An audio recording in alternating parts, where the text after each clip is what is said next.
9 o'clock, please join us for the Pledge of Allegiance.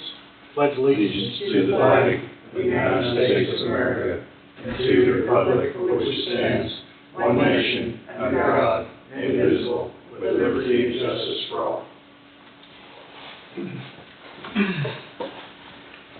Happy Monday morning. First on the agenda is approve the minutes of April 22nd as written. So moved. Second. Moved by Hughes, seconded by McCurry. Any discussion? All in favor say aye. Aye. Motion passes. There are miscellaneous motions, there's a few of them. Move upon the request of Coffee County Housing Authority Board to authorize direct chairman to sign real estate mortgage release not acknowledging satisfaction of full debt secured by Marilyn Wagner, the north 15 foot of lot 15 and all of lot 16 in block 1 of Kent's addition to the city of Waverly. The volume of the page of the mortgage is reported as in book volume M302, page 530 through 531 of the Register of Deeds for Coffee County, Kansas. So moved. I'll second. Moved by Huberman, seconded by Knight. Any discussion? All in favor say aye. Aye. Motion passes. What is that last name, that first name? Yoke? Yvonne? Okay.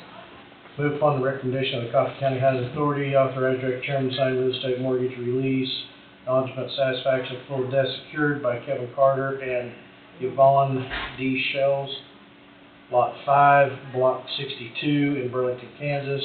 The volume of the page of the mortgage is reported in book volume M305, page 417 through 418 of the Register of Deeds for Coffee County, Kansas.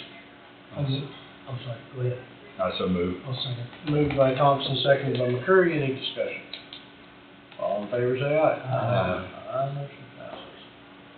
Move upon the recommendation of the Coffee County Housing Authority Board, authorize direct chairman to sign real estate mortgage release, acknowledge satisfaction of full debt secured by Judy R. Smith, Lot 3, Block 42, Burlington, Kansas. The volume and page of the mortgage is recorded in is book volume M302, page 524 through 525 of the Register of Deeds, Coffee County, Kansas.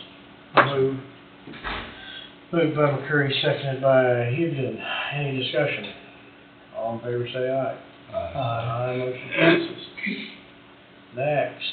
Move upon the recommendation of Bragg Troutmeyer, IT Director, to waive purchasing policy as to competitive bidding for good cause, said cause being State of Kansas Contract KS AR 233-42860, and to approve the purchase of the annual Cisco SmartNet maintenance and support renewing for coverage 1 in the total amount of $13,671.10. And to authorize direct IT Director to sign all documents related thereto. Funding for the purchase will come from General Fund Technology Training and Equipment line items. Also moved. Second. Is that something you release? Yeah. Moved by Meeks, seconded by McCurry. Any discussion? All in favor say aye. Aye. Motion passes. And I'm assuming we'll do the noxious weed. Yes. Move upon the recommendation of Noxious Weed Director to approve and sign the annual Noxious Weed Education Progress Report of 2023. I'll move. I'll second. Moved by Knight, seconded by Thompson. Any discussion? All in favor say aye. Aye. Last one. Move to find that 2016 Dodge Ram VIN ending in 09428 is no longer required, cannot prudently be used for public purpose of Coffee County, and as said, should be disposed of by trade-in sale of $10,000 to Cromont Ford, Burlington, Kansas. I'll move. I'll second. By by Knight, seconded by McCurry. Any discussion? Tom, is this your truck? I was wondering if it wasn't that one we looked at here a week, 2 or 3 ago. Trading on the expedition, isn't it? Okay. All in favor, say aye. Aye. Aye, motion passes. Okay. That's a double, that's a different bid. What is? There's another Brad Troutmeyer, it's 13,000, okay. That ends miscellaneous motions. Okay. River City, you're up, sir. A lot of heads out there bobbing and weaving today. Lots of them. Free bar duck. There's more X's getting out the right side. What's that? There's more X's coming out the right side. Well, they'll continue to keep coming as we go along. Pretty short and sweet today. They're finishing up electrical underground on the north side, prepping the rest of the south half slab. We'll be pouring tomorrow on the south half, weather dependent on the north half, but we'll throw the rock down, put the base rock down, and wait the weather out. But hopefully we get it done middle of next week.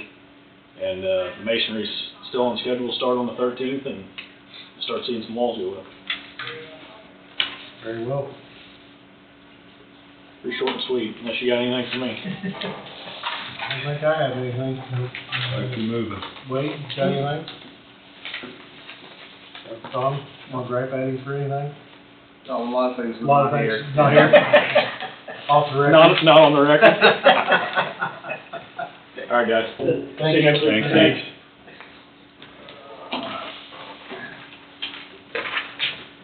Got 10 minutes, you got anything for us today? I'm gonna throw a curveball out here to you on this jail. So, I've got Goldberg and what Derek told me before, Goldberg does all the blueprints and everything else. Looking at upsizing the Sally Port. We've been taking drone photographs of everything for River City. They're wanting drone photographs and footage, so once this concrete gets poured, if they have to go back and try to figure out where all this conduit and stuff is, they can have some overhead photos. So I got to looking at the photos the other day, and there's a truck parked just south of where the Sally Port would be, and it's barely wide enough for a truck to get in. And the length of it is, there's a truck and trailer park there, and you couldn't get a truck and a small trailer pulled into Sally Port. And that's not what I wanted from day one, and they know it. It needs to be wide enough for a bus to drive through, or one of our wide ambulances, the box type ambulance we have here at CCH, and my transport vehicle, whatever it may be, and I said I want to see measurements on it. So they got the measurement, instead of 12-foot door. And I've told them since day one, it's got to have a 14 by 14 door, not a 12-foot door.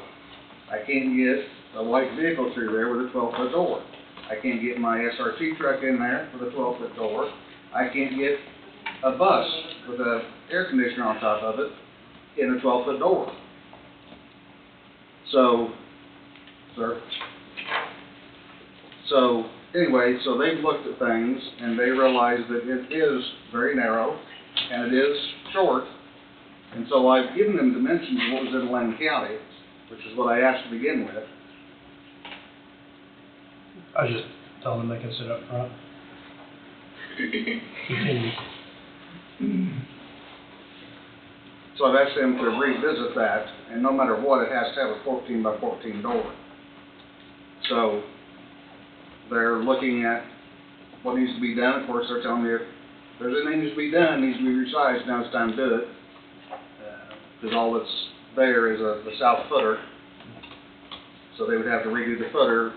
No matter what, if they want to do a 14-foot door, they're going to have to put, Brian said, about 3 more blocks up on the building for that 14-foot door, to fit all the way around. And he says that it's going to be some added cost. He doesn't know how much. They're supposed to get with me today or sometime this week, hopefully. to get that figured out, because we will have to bring that back to you.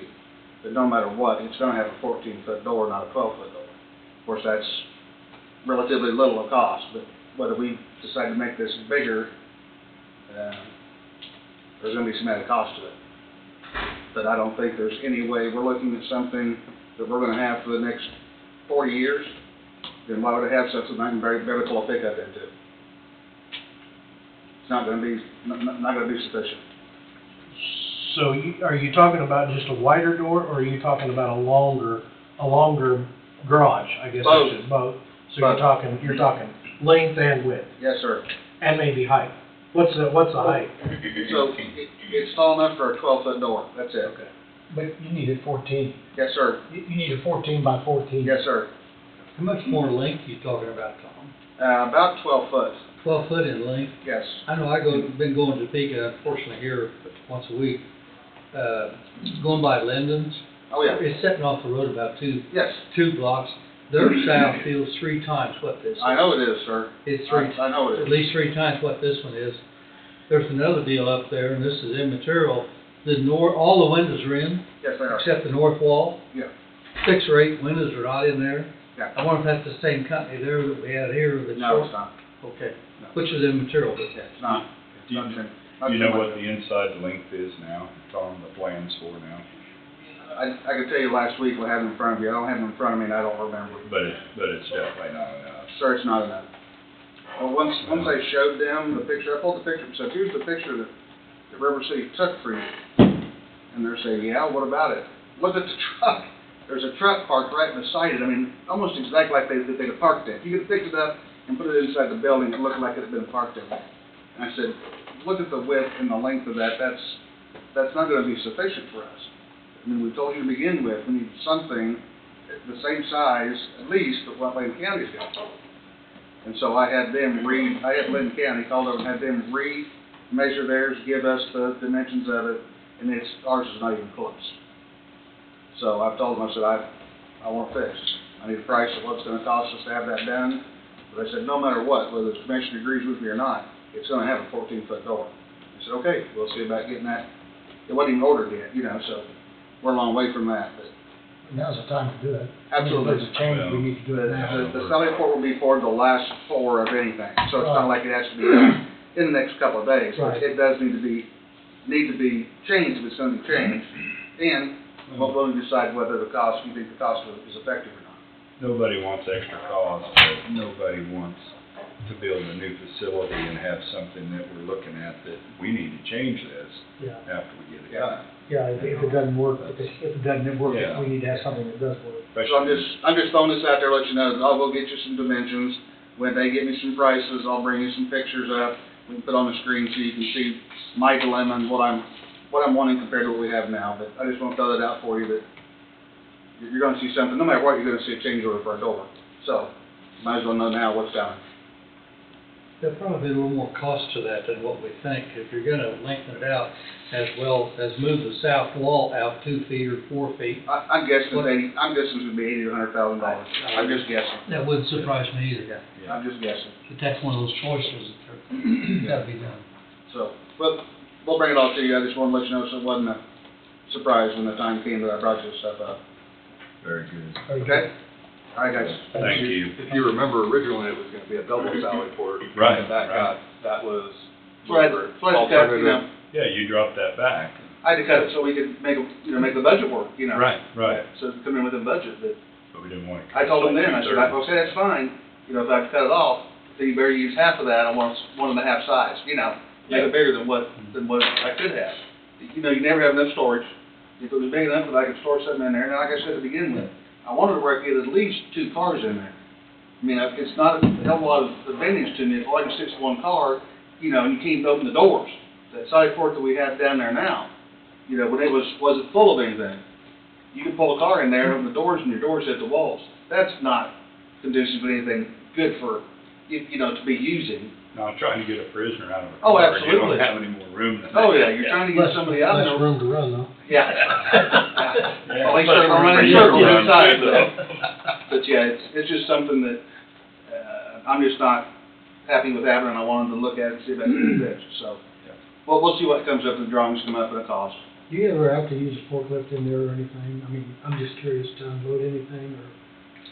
Well, sir, I'm hoping that in January of '25 or at the end of this year, if I have any money left over, I'm gonna either buy a small forklift or a pallet jack. I was just curious. We have to have well, I've got it in my budget to buy a scissor lift. You know, we want a scissor lift so we can change light bulbs. Right. Yeah, and Right. we're gonna need at least 20 foot, they're telling us 25, so it's more comfortable and easy, and it's not as top heavy. So a 25 foot, scissor jack is what we're gonna have our scissor lift put in there. It'll go in between the walls of the back of the cells and the walls in the back to do all the stuff, the plumbing, if we need to have plumbing done on the upper things, and change light bulbs, it's a simple thing. And then one of the things I'm looking at is either a pallet jack, a power jack. Right.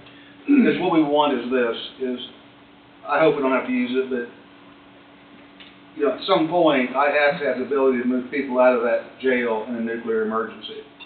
And to do that, I have to have big enough for a bus to go in. So that's one of the reasons I want it easy in and out when it comes to having a bus in there. But if weather comes in, it's pouring down rain like it was all last week, and I had to get my food service in for the truck, at least I could pull the truck semi in there and leave the front out. At least I could have the trailer in there, pouring down rain, hail, whatever it may be, with a forklift. I could at least take the pallets out and put them on the floor, pull the semi out, and then get my food stuff, wherever it may be, into my kitchen. So that's one of the reasons I wanted it big enough for a vehicle to pull into that big. So hence the reason 14-foot doors. So there's multiple reasons why I need that 14-foot door. 12-foot wasn't going to work. I didn't want that to begin with. But luckily, I don't know whether it's good or bad, I saw that. 13.6 is legal height. So Right. No freight trailer would be over 13.6. Yeah. So 14, that's why I wanted the 14-foot no matter what. So. Right. And I guess maybe it's lucky that I found it now instead of them putting it up and then us having problems. But I did find it and I saw it, and that's what I'm asking about. So. Give us some numbers. Yep, I will. Thank you, gentlemen. Thank you. Thanks for the update, Tom. See y'all later. All right, FBLA advisor Matthew Lambert, you're up. Yes, all right, thank you. I'll just stay back here for a minute, I'll them speak in a little bit. But first of all, thank you guys for putting this on the agenda. Joel, if you want to pass some of those out. And I would like to thank you as well. FBLA did receive a donation from Coffee County that was very generous, so we'd like to start out by thanking you for that. To tell you a little bit about FBLA, Future Business Leaders of America, when I started 2 years ago, the organization had 8 members. And we have worked very hard through the course of 2 years and raised that to 92 members. We have 92 active members in FBLA at Burlington High School. With the increase in membership, of course, comes an increase in expenditures and funds needed to attend organizations. This year we have a district competition, then a state competition, and then at the state competition, we qualify to go to nationals, which will be in Orlando, Florida this summer. Usually, I know last year I took 2 members, and I think in the history of Burlington High School, this has been about 2 to 4 members go. This year we had 11 students qualify for the national competition in Orlando, Florida, which is fantastic. All of these students here are national qualifiers, including some first place qualifiers, which is phenomenal in the state of Kansas. We had a parliamentary procedure team. That's a team of 5 girls, some of them here, that got first at the state competition and actually completely had perfect scores on their rubrics. So they did a very good job. And then we have Ms. Jewel Rolfe, who also got first on a client service event. So that's first champion in the state of Kansas. So we're very proud of them. But why we are coming before you today is just to, first of all, we're open to suggestions. The district is paying for the registration fees, which is $195 per competitor and $100 per advisor. We do have to take 2 advisors because I do have to have a female advisor go with me, of course. However, with the cost of airfare or travel and the cost of hotel expenses, which is contracted through FBLA, so we have to stay at their contracted hotel that they choose. That's why it's so expensive, of course. But we are just coming before you to see if there's any sponsorship opportunities that you guys can think of, or any way to get any additional funds. I am going to turn it over to the students because I did want them to be a part of this as well. So they have a few things to say, and then we'll just go from there. But thanks again for letting us come today.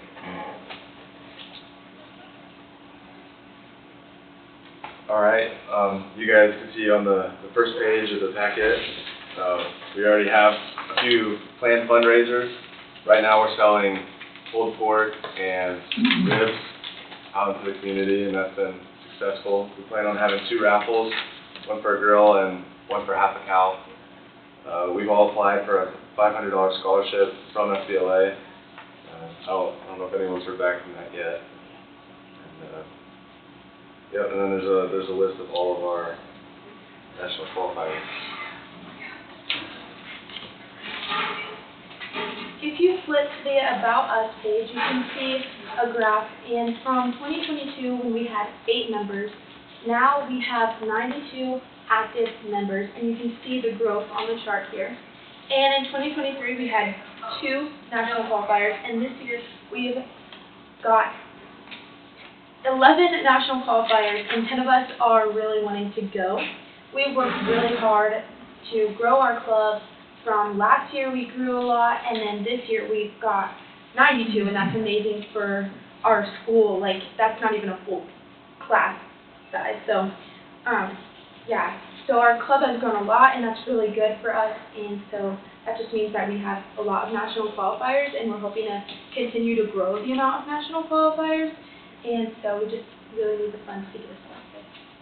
So if you flip to the next page is a cost analysis that Mr. Lambert has worked hard on. So Orlando, Florida for 10 competitors and 2 chaperones. We leave June 28th and we return July 3rd. As he mentioned, we're required to stay in Embassy Suite in Orlando, Florida. 3 females to a room is 3 rooms. 1 male attending is 1 room. 2 advisors, 2 separate rooms. 5 nights at approximately $280 a night for 6 rooms is $8,400 for the hotel. Airfare is averaging around $375 to $400 a person, no matter what airline you're using, which is around $4,500 to $4,800 for total airfare. Food for 6 days in Orlando is approximately $300 a person, which is around $3,600 as a group. As he mentioned, registration is covered by the district, but it's another $2,150 in total registration. Okay, so if you flip to the next page, you can see all of the fundraising and scholarships that we are applying. Most of us applied for a $500 scholarship from FBLA National Convention. This included a letter of recommendation, an essay, and a list of accomplishments. We will know if we received it by May 1st. We're also raffling off a grill and half of a cow, and we are in the process of running a pre-sale on pork and ribs. And we are looking at doing things at games and other things like that, and just selling them off there. But that's our fundraising plans. If you have any suggestions, we're open to them. So now, why is FBLA important? Well, if you flip to the next page, Future Business Leaders of America. FBLA has a code of ethics. We selected these 3 points as on this page that resonate with the values that our FBLA chapter does have. Our first point, we say that we seek to improve our community by contributing efforts and resources that are worthwhile on projects. Seek to profit from mistakes and take suggestions and criticism directly towards the improvement of myself and my work. And last, approach each task with confidence in my ability to perform my work at a high standard. FBLA within Burlington High School aims to prepare students to be leaders within our community, to lead it to grow as a better, more prosperous place for us all. And lastly, we would like to say thank you, because without a community as supportive as Coffee County, we would not be as successful. And we also would like to add as a group, as a thank you for your donations and continuous support. We were offering to do community service, just picking up trash or other things you guys would like us to do. as like a thank you for all the support you've given FBLA this year. Are there any questions? How many total dollars are you gonna need to take all 10 of you down there? Total is gonna be about $12,000. Need 12,000 Yeah, from now. probably, yeah. And the registration is what, $195? It's $195 per Student. student. And the sponsors, is that correct? Yeah, Or and the- $195 per competitor and $100 per Oh, advisor. okay. Yes, sir. The district's paying all that, so. The registration there, yeah. So do you have any idea yet? You probably don't. I mean, estimate what your other fundraisers might bring in? You know, fundraisers are always so hard to judge. As far as, I think like the pulled pork and ribs, what's going on now, we should get hopefully 1,500 to 2,000. The others, we do have an all-day concession and everything.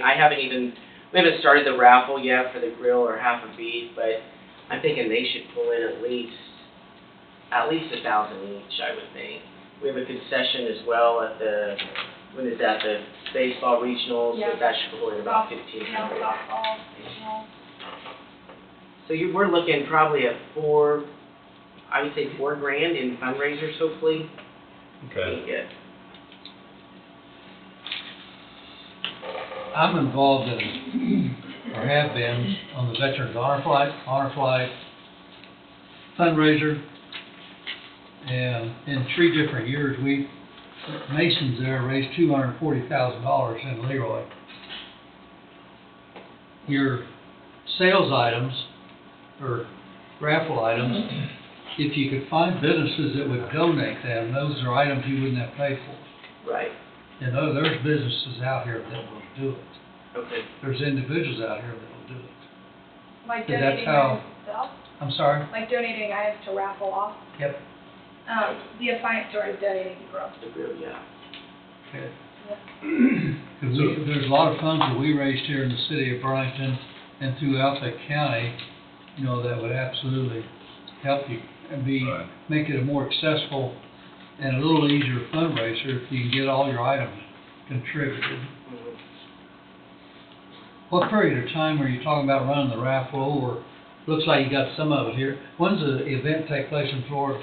June 28th. That's pretty June quick. 28th through July 3rd is very quick. That's pretty And quick. and the difficult thing about FBLA, because our conference was at the beginning of April, our state conference, and then you don't find out about a week later, who qualifies. So we didn't know until 2 or 3 weeks ago who qualified. So that's the part that the fundraising. And I will take, not credit, but I will take responsibility for not being, fully prepared for that, because it's been so difficult to fundraise in a short amount of time and also grow, because we took 46 competitors to the state competition.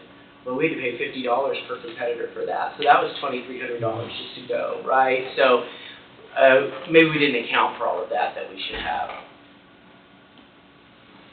Wade, you got something?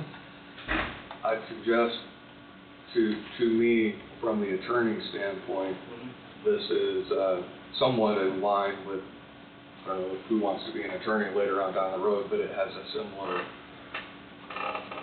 spin to it in my mind.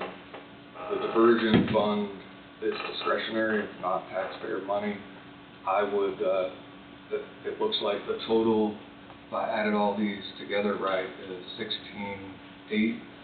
If it's at the high end, I would offer from the diversion fund $8,000, because I think that's a good use of that money, and that money comes from people who are speeding,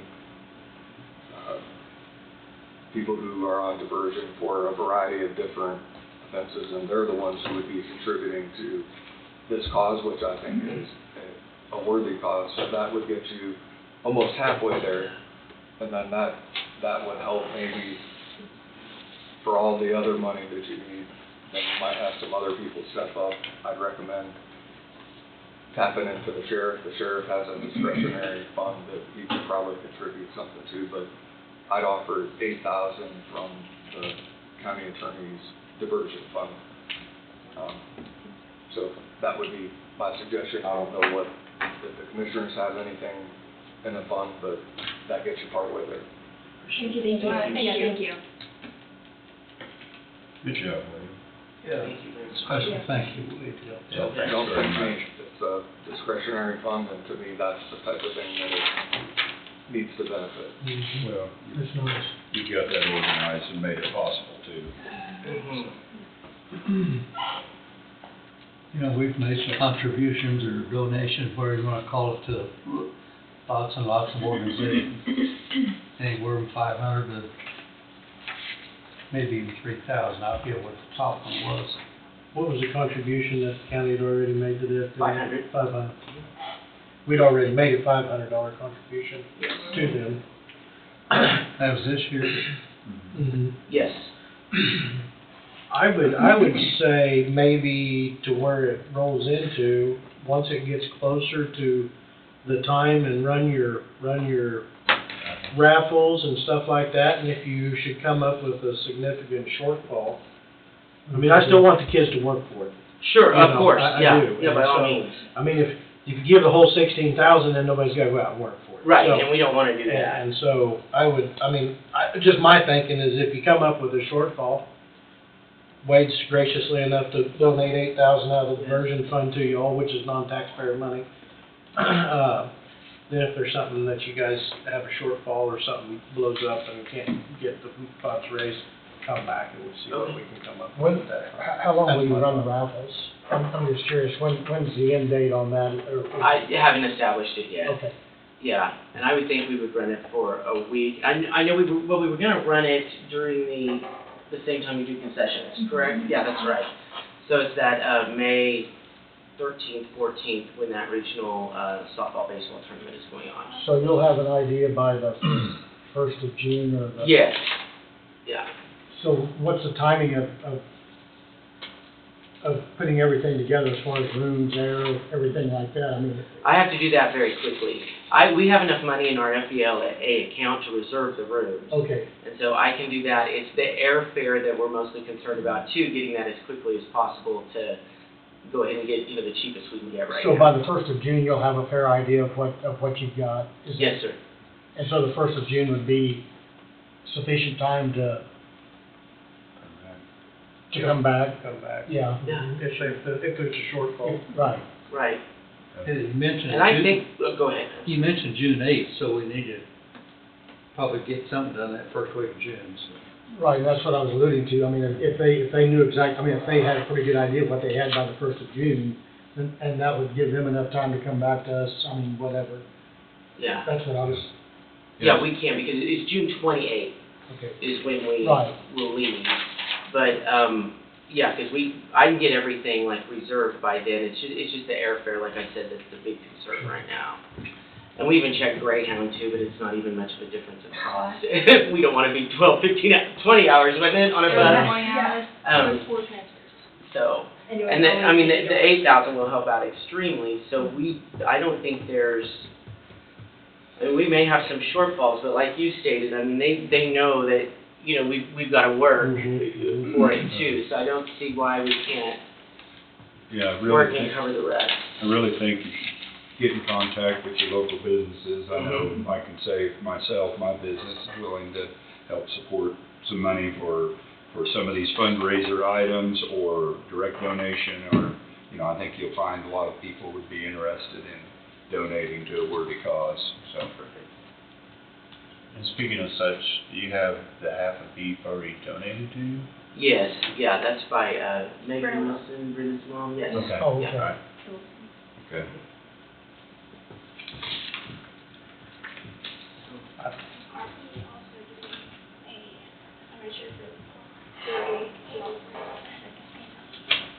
Do what, Henry? Are we having a stand for the Yeah, that'll be at the concession, I'm sure, yeah.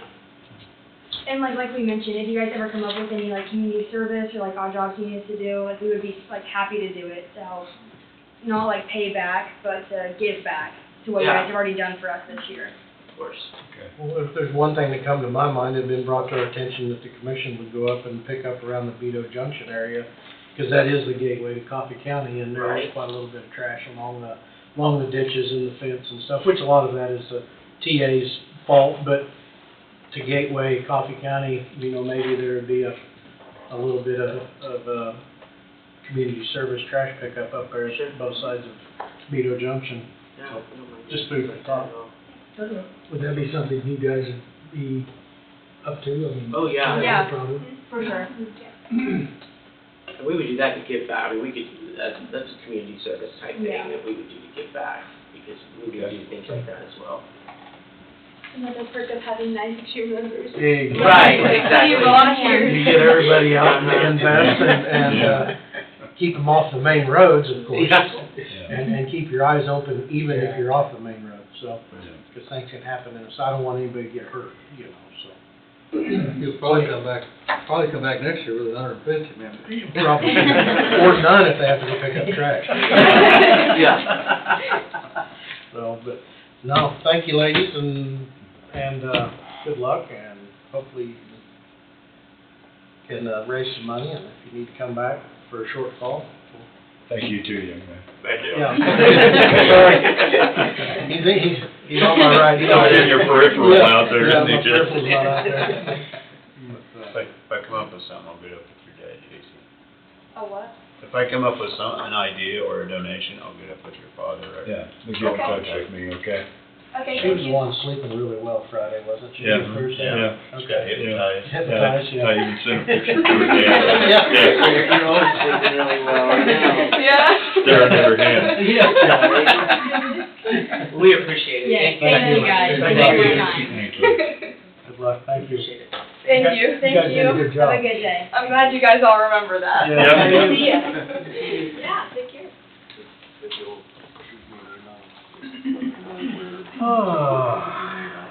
Okay. And then we'll get it done, and then if you or somebody else just wants to pick it up, it'll have to get special issue check, so it may be next week by the Okay. time it gets done. Okay. Perfect. I appreciate it. Thank Sure. you. Thank you. Thank you. Thank you, guys. Thank you. All right. Emergency Management Director Amber, you're up. First off, before you start, did Tim Johnson get a hold of you this morning? Yes, he did. Okay. He called me yesterday and I blocked his phone call. I missed his first two phone calls this morning, but Okay. I called him. Yeah, he called me at 6:15 this morning as well, so. Yes, me too. He's up with the sun. He's up before the Yes. sun. Wake. And Tim, if he's awake, he thinks everybody got to be awake. I was awake, I just wasn't near my phone. Yeah, I was awake, but I was not. Hold around my hair. Phone talking mood. This is yours.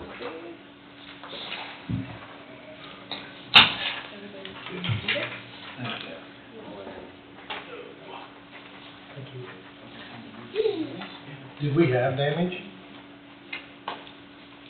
Okay, let me give you my spiel first. Okay, so Tim called me this morning. Tim Johnson called me, said he spoke to several state representatives from other districts who have asked us to do a disaster declaration. How they do this is all the counties that had damage come together, and if the state has enough in damages, then they can go to FEMA or they can go tap into their resources and get reimbursement for some of the damages that happened. And as we know, Woodson, Allen, some of the surrounding counties got a lot of damage, but they need some help. So the representatives and Tim asked if we would do a declaration. The governor did one last week, and I thought about doing one preemptively because it doesn't hurt, it doesn't do anything. If we don't have damage, no big deal. But I didn't. And then we had a lot of storms that were headed right our way and just beelined off. I mean, Yeah. our bubble is working pretty good, so knock on wood. Until July and We August. didn't get hit with a major. did we? No, we did not. We got a lot of rain though. I got some reports of up to 8 inches for the whole storm total. And the whole county is looking to be 5 to 8 inches this month so far, so that's pretty good. But we did have some flooding, washed out some roads. I'm sure Ryan's can tell you a little bit more about it. I didn't hear any real wind damage. no, houses or businesses sustained anything that we've heard of. There was a few power outages, but it was due to lightning strike and they had it back up within an hour, so we didn't, and it only affected a few people, so.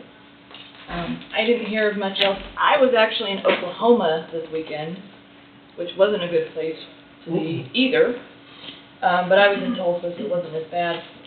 So Tim and, from my office, and Scott Farmer and Eric and Tom all kind of took storm spotting this weekend and kind of tag team doing everything, and they did a fabulous job working with the fire guys that were out, guys and gals.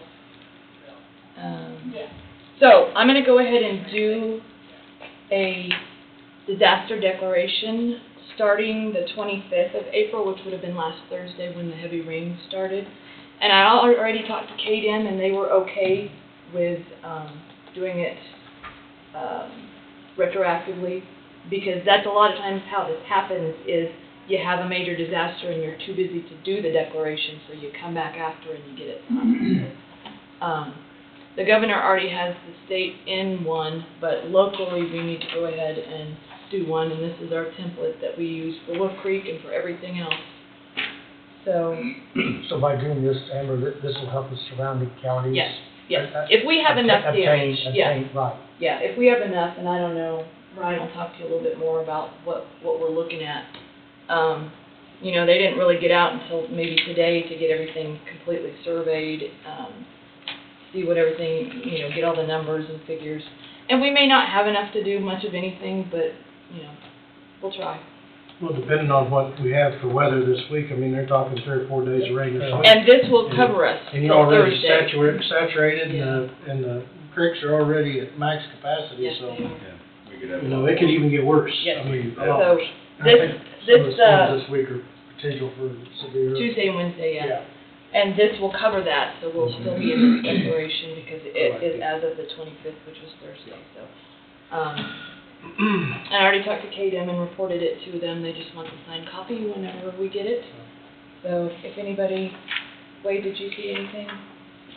This is our regular Wolf Creek template. I just put storms in there instead of Wolf Creek. So. Got a motion on our tablet. Move to proclaim the state of Kansas local disaster emergency for County of Coffee, Kansas, effective April 25th, 2024. I'll move. I'll second that. Moved by Knight, seconded by Thompson. Any discussion? Do we have to have, authorize the chairman? Should be, since it's only the chairman's. Yeah. Yes. Sign the Proclamation.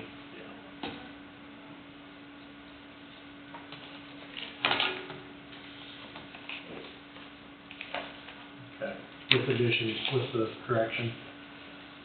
Moved by Knight, seconded by Thompson. Any discussion? All in favor, say aye. Aye. Aye, motion passes. Thank you.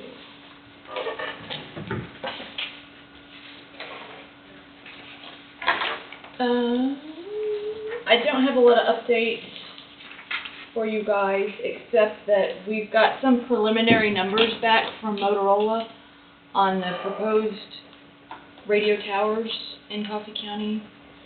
So, the radio committee is going to meet this week and go through everything, ask Motorola any questions. If you guys want to just recycle those that you had, those copies, that'd be great. That's the only one we really need.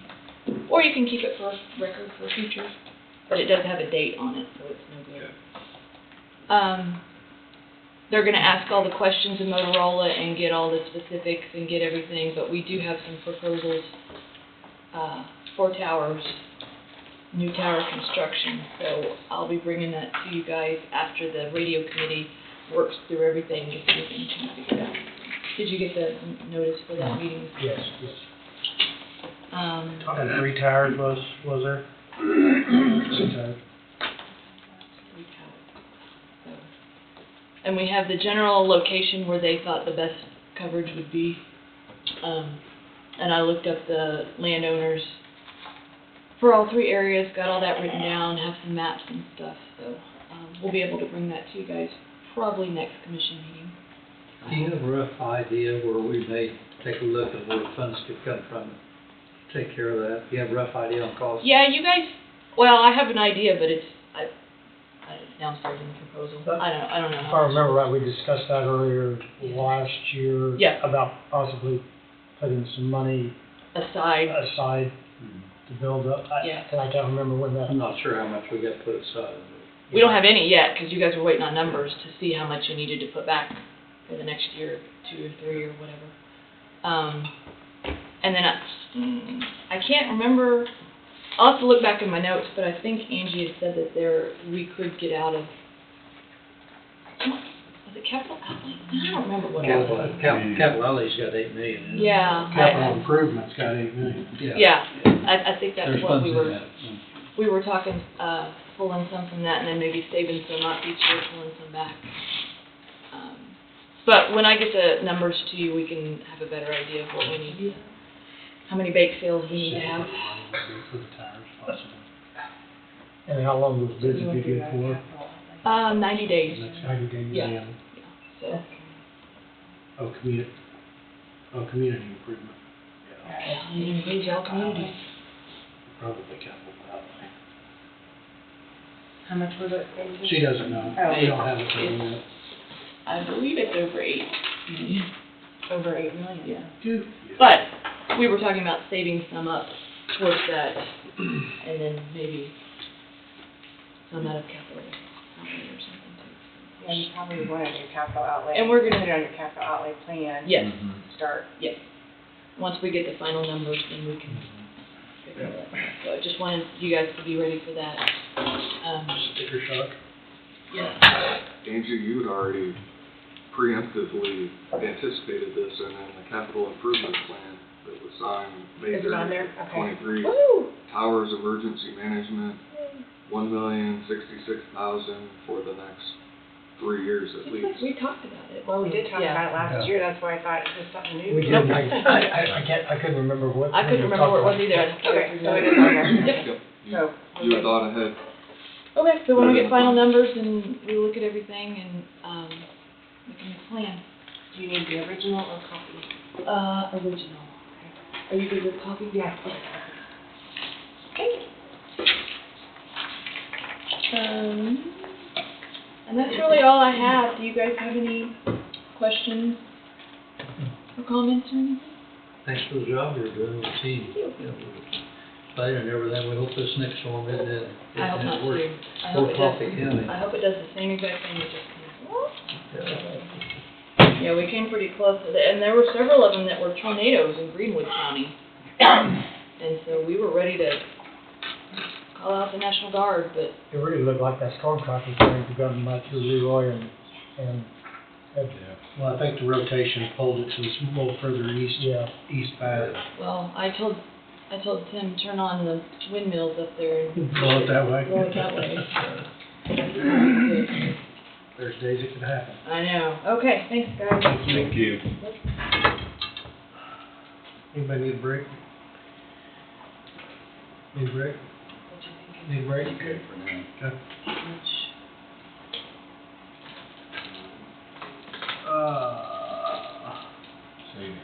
Say again, you got something new for us? Just a quick update, if I could. Good morning, Dad. Morning. I haven't been here in a while just because things have been a little slow for work we've been doing, but you had asked me before when we start to see something brewing to come and give you a heads up on what's coming. A couple of things. I know Wade just pointed out we do have an invoice that's coming before you. That's in regard to the RAISE grant on the countywide trails submittal that we did put in, and we had great support from your senators and from the U.S. representative in the area and locals, so all those letters of support were included in the packet.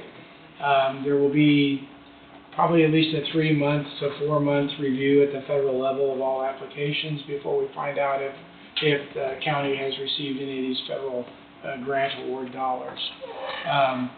So we just wanted you to be aware that that was a contract letter proposal I brought in prior to, so you knew that work be going on. So that work is at our point completed. Now just waiting for some response from the U.S. Department of Transportation. So that's that one item. The other item was just more of a heads up that I will be back in front of you, I'm sure, soon, because we, on behalf of the county, we've been asked to start attending some every 3 weeks meetings with the Department of Commerce in Kansas with Paul Hughes. On behalf of the county. You've with, been asked by who? Paul Hughes of the Kansas Department of Commerce. Okay. They're, with regard to the KSMC project, they are continuing to move that forward. Both, I call it TEM, the company there, with their collective team, and Burns & McDonnell is working. I'll let them come forward and speak for themselves, but I've been having conversations with them, as you all asked us to work with them on specifically getting their agreement in place with TEM as well. It's my understanding that they have that, but they'll be bringing some more information to you guys on that. But more than anything, it's just to be aware that the process that I think the state of Kansas is looking for now is this project still does look like it has significant merit at the federal level. I can't speak for that process other than I continue to hear from the group that it's a very strong application. So the concern is just these other items that need to be ready if the project moves forward. So, and those are the same items that I had brought to you before, things like primarily utilities, how we make sure the utilities can serve the site. We have already done a lot of work on their behalf, so it's not that we're having to do a bunch of rework, but there is work to go kind of close the gap from the concepts we worked out to what getting the site fully ready when they receive award. So some of those items are going to be, again, water, wastewater, some discussion with the Kansas Department of Health and Environment on permitting and what permits are needed. So I'm trying to, and also KDOT, as you know, we did work on the traffic study. We've had one meeting with KDOT. We haven't followed up. We haven't done anything more other than address their initial comments, but there will need to be more meetings with the Kansas Department of Transportation. I think, Tom, you and I, when we went to that local consult meeting last year, the good news was KDOT is aware of the project.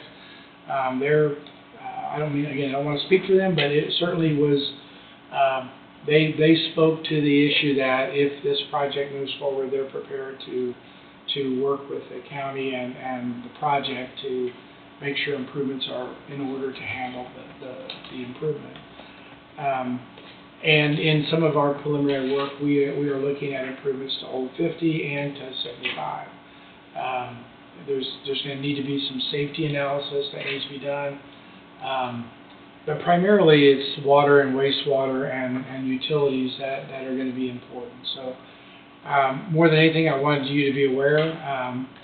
My goal in working with what you directed was once Burns & Mac kind of gets their pre-development scope of things that they need to get done on behalf of the project together, then we'll add in the pieces that they're needing us to do, and then come back to you and say, here's this work that needs to be done in advance of the project actually breaking ground. There's just things that need to happen to prepare a site. So I wanted to give you that heads up. That's why I'm here.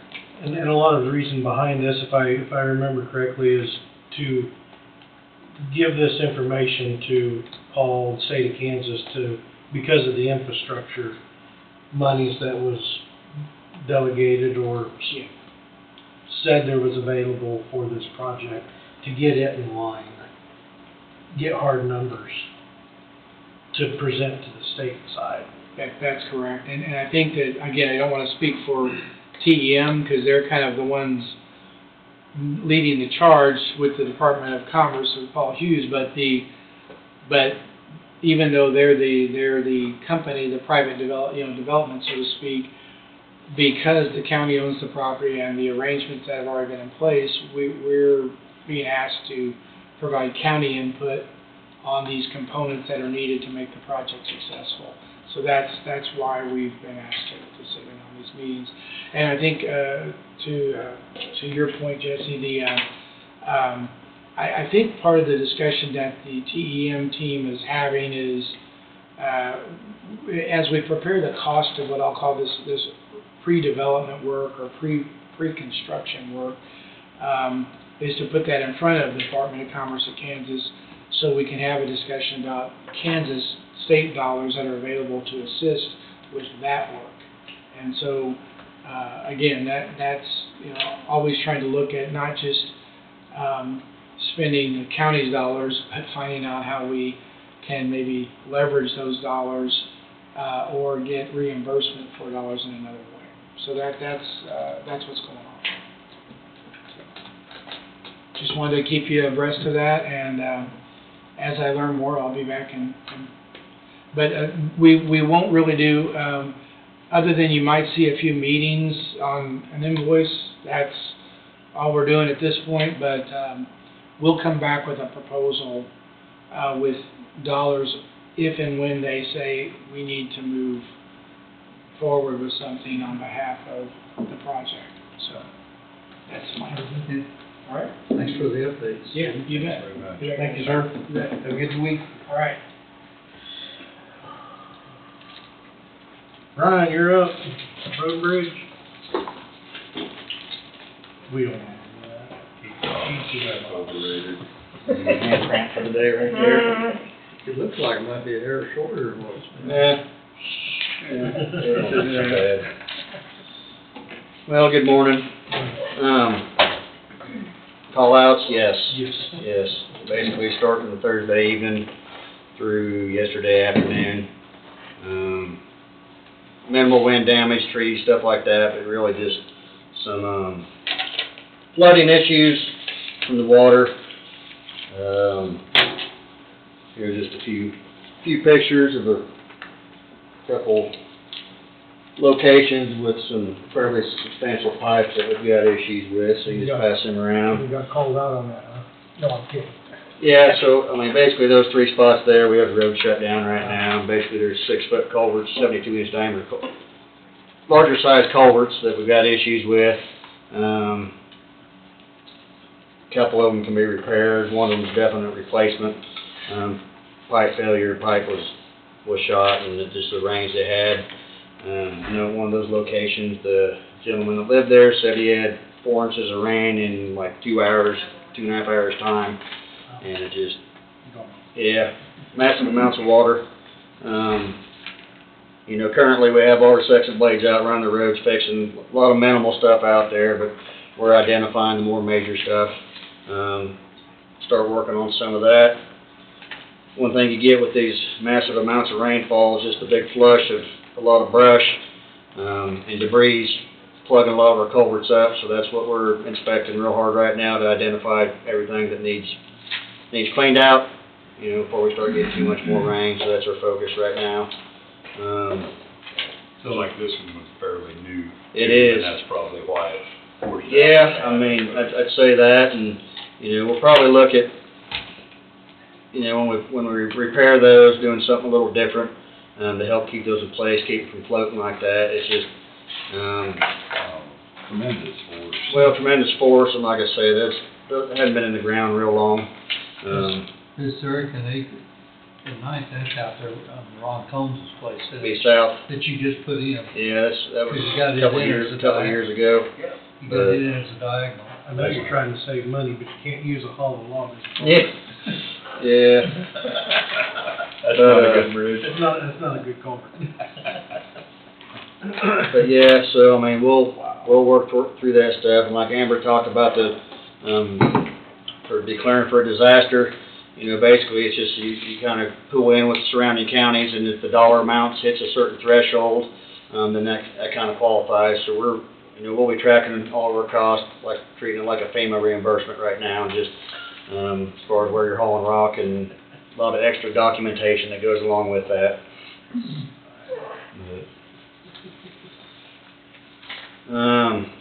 They run out of the ground.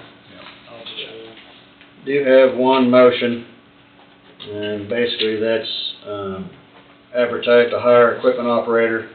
We have a vacant position on our bridge crew, and we'd like to move forward with filling that.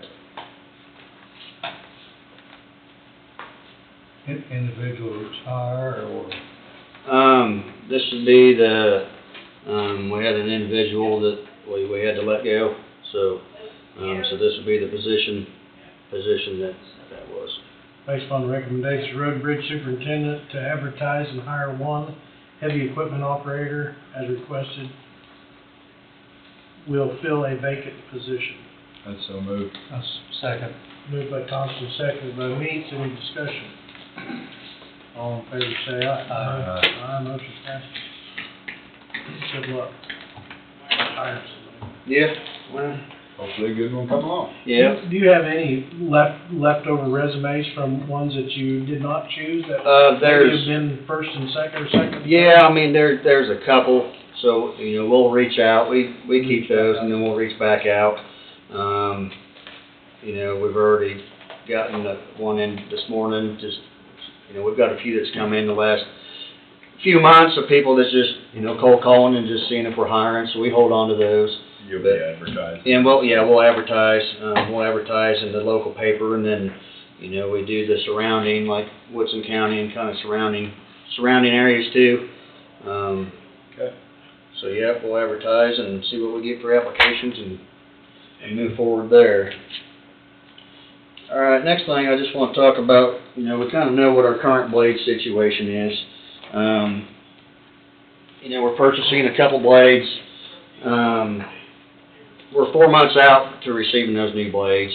We had the one that the motor went out, so we're short. We are short a motor grader right now. This is the time of year with asphalt patching going on, and everything else that not having that blade is tough. We've looked a little bit, I'm inquiring about possible rental for 3 or 4 months, what that would be. You're looking over $12,000 a month for rental of a blade. We had John Deere contacted us quite a while back, and they knew this trade was going to be coming from a township. This is a used blade here. We've looked at it a little bit. It's coming from a township, Barclay. They're in Osage County. They basically cycle out every 3 or 4 years.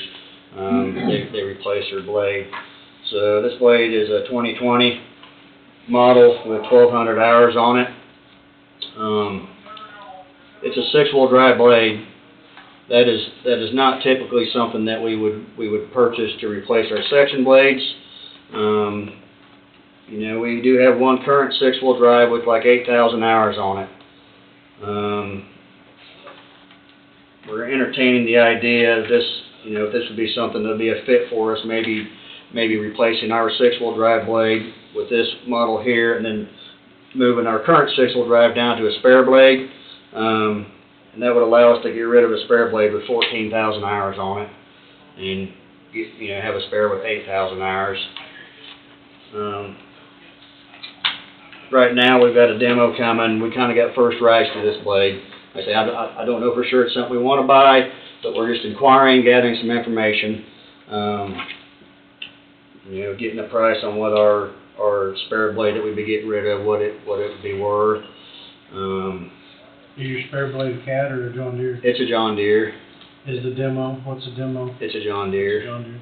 It's a John Deere. So, but getting some prices there. You said $12,000 a month for lease, is that right? Yeah.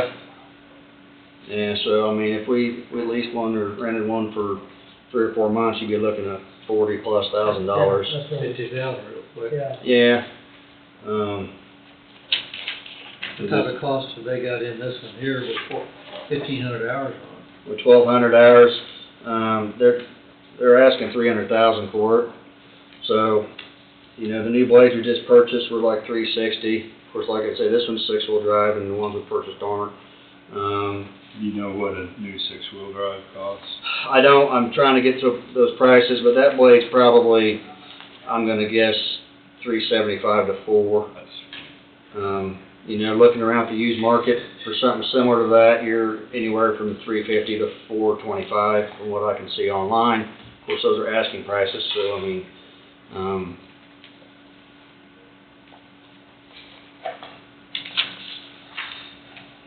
but we'll keep gathering some information there. Like I say, our next step is to demo this and keep gathering some information, and then if it's something we want to pursue, I just wanted you guys to have a heads up what we're considering. And this one, you're first in line, is that right? Brian? Yeah. Yeah. Well, that doesn't seem like a bad comparison, you know, versus the new price Yeah. for That, I thought it was reasonable. 1,042 hours. I mean, that's not, obviously that's not new, but Yeah. when we're talking about that we're typically talking about 14,000 or 12,000 or 15,000 hours before we're disposing of them. Right. 1,000 hours. Right. It'd be a pretty fair savings. Well, that would be a really good step for getting, you know, on our replacement program with cycling out these blades a little sooner. You know, if we get rid of the blade that currently has 14,000 hours, I mean, for me, that's a ticking Well, time bomb for a major component to go out. Well, another perk is that you could use something right now. Right. That, and save us from trying to Right. lease something. Right. There's still a warranty on that, right? Yes. 26, I think. Yeah, it says to 26 or 4,000, 12, 17, 26, or 4,000 hours. I didn't. So yeah, there is a warranty with that. So. And the six-wheel drive would be to your advantage, I mean, that would be. Yeah, I mean, because we're going to replace our current six-wheel drive, so that's what our dirt crew, Right. you know, a little more heavier ditching, and so it would be nice, even if we have our spare as a six-wheel drive, I mean, it could be utilized ditching also. They get along a lot better than, you know, than the other blades. Do you use those pushing snow? Yeah, oh yeah, They yeah, probably work pretty darn good pushing snow. yeah. I mean, it's, I don't, knock on wood, I don't know that we've had our six-wheel drive stuck, and so that's, you know. I think Barkley had a road grader stuck in the snow for about 4 days. Well, There they, this winter. okay. It might have been that one. Okay. Well, I know they're actually upsizing. They're going to an 870, which Wow. I mean that's more blade than we would ever buy, and they're adamant they want something bigger after what they had this winter. And I mean, to each their own, but that's a lot of blade for. It'd be a lot more expensive. Oh yeah, absolutely. A lot of money too. Yeah, for township roads. $750,000 for that blade. Yeah. But, So yeah, we'll keep pursuing that, come back. You know, I would like to consider, if we do decide this is gonna be a purchase, possibly using some funds out of the equipment reserve. So the end of 2023, we transferred $930,000 in the equipment reserve. We did have some discussion about possibly purchasing an excavator this year. You know, roughly estimating like $340,000 for an excavator, but you know, I would like to consider pulling some money out of there for this blade purchase if that's what we do. And we don't know what they're gonna give for a trade-in on the blade. No, I don't know that. So I'll should have those numbers over the next week, hopefully. I think end of this week or next week they're supposed to.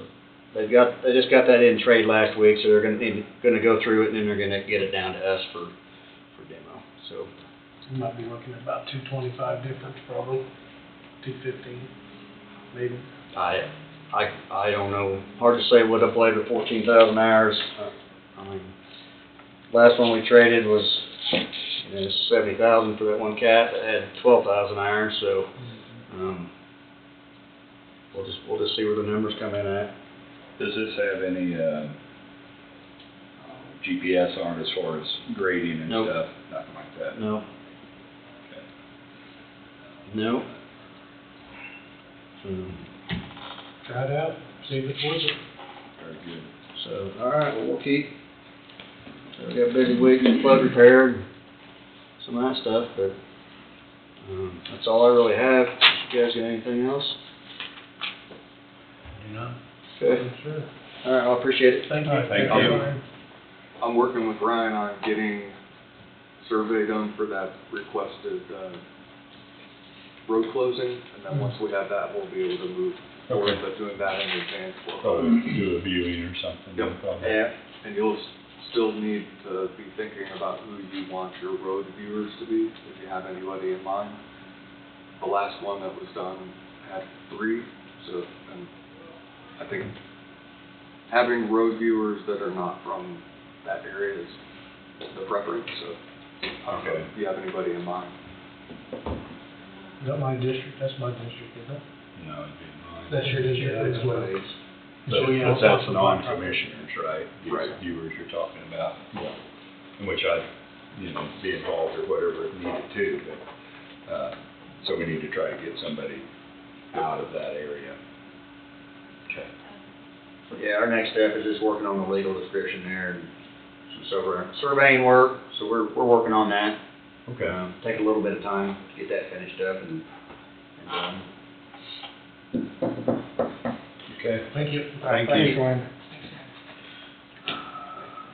Amelia, you ready? Yeah. Health Department. Morning, guys. Morning. Some updates. Start with the proposed renovation timeline. There's a couple copies here.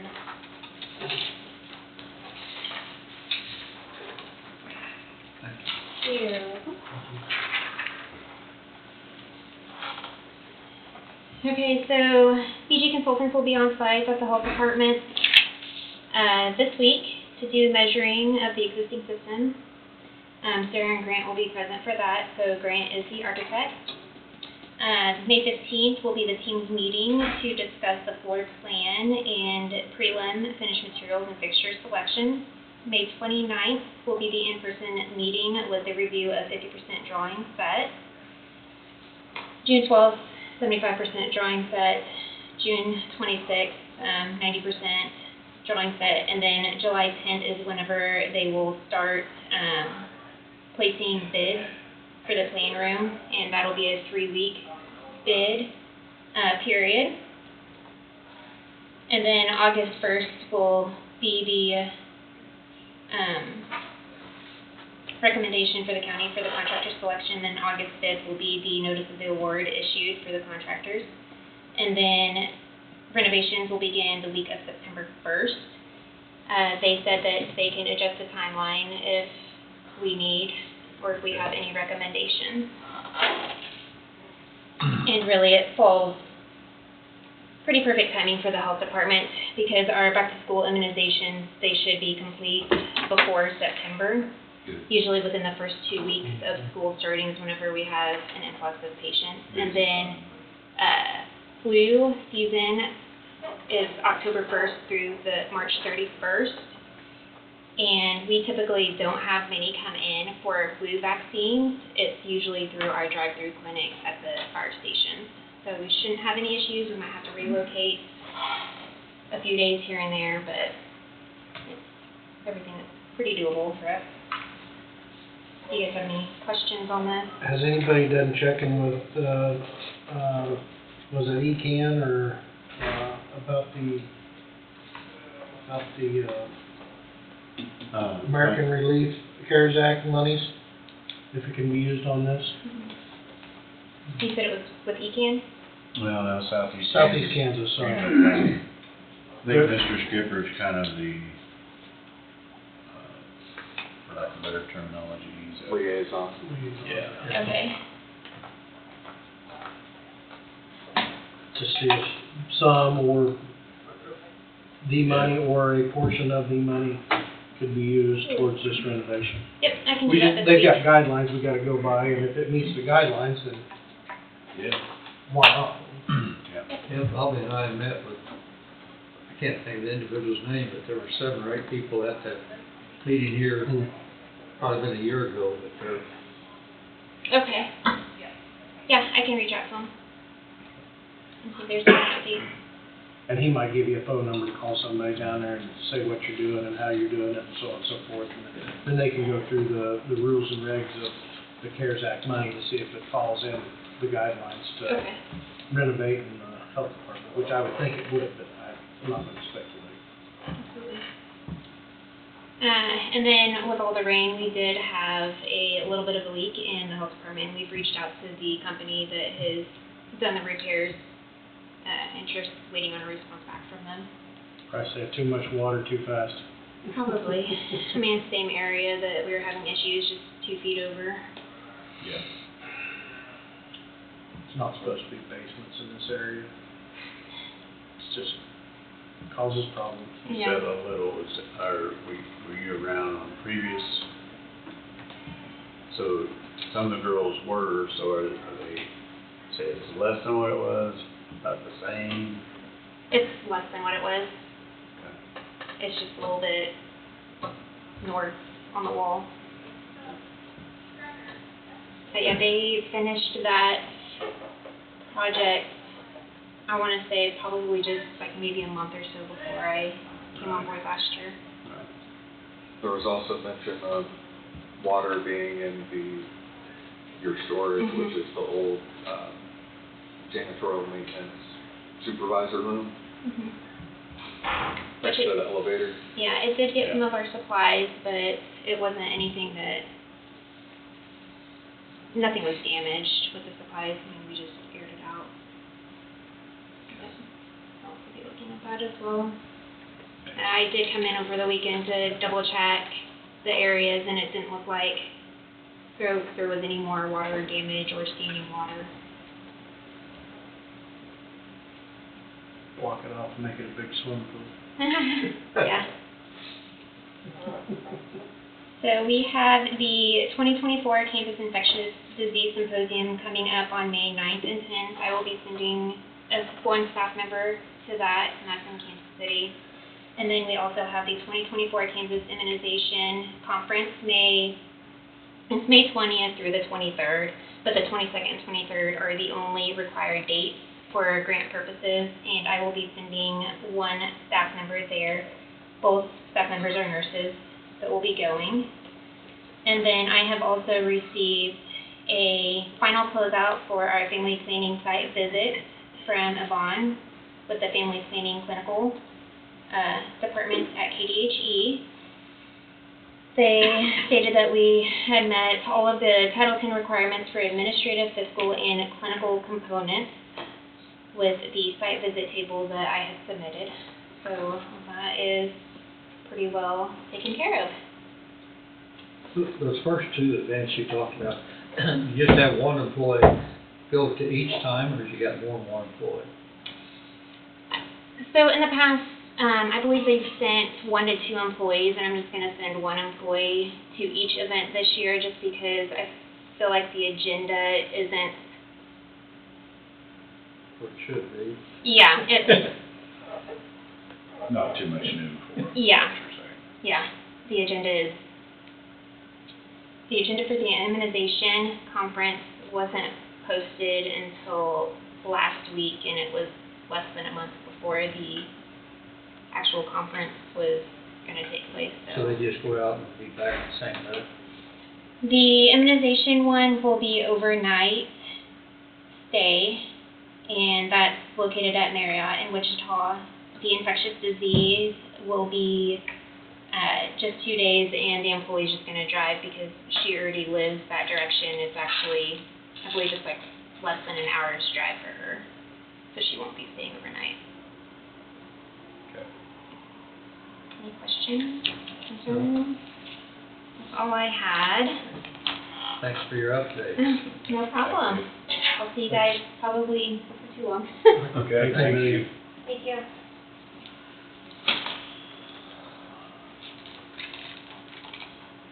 10-minute break. Sure. Good. Come back at 10:29.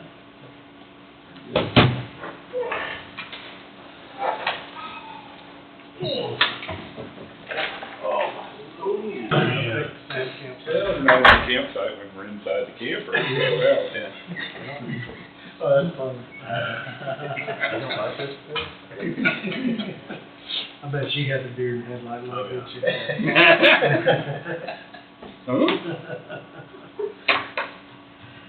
All right, we're back. One question was asked, Wade, the public hearing after the sale of the Meadows property, do we have the public hearing for dispersal of the property after the auction or before the auction? Say that again? The dispersal of county land. It's set up currently to do the public hearing after the sale? Yes. After the auction? Yes. Okay. So the auction is on the 10th, and then the public hearing is on the 13th. And on the 13th, by understanding, Cameron Roth can probably clarify better than I can, someone will come in and they'll bid, whether it's on all three or one as a whole. They'll come to terms in an agreement, and Cameron will bring those terms and agreement, or the contract, to the commissioners the following Monday, which then it will be brought up in the open meeting and blessed is the word that comes to mind. But on like vehicles and stuff like that, your whatever may be, you always have a public hearing prior to listing it, wouldn't you?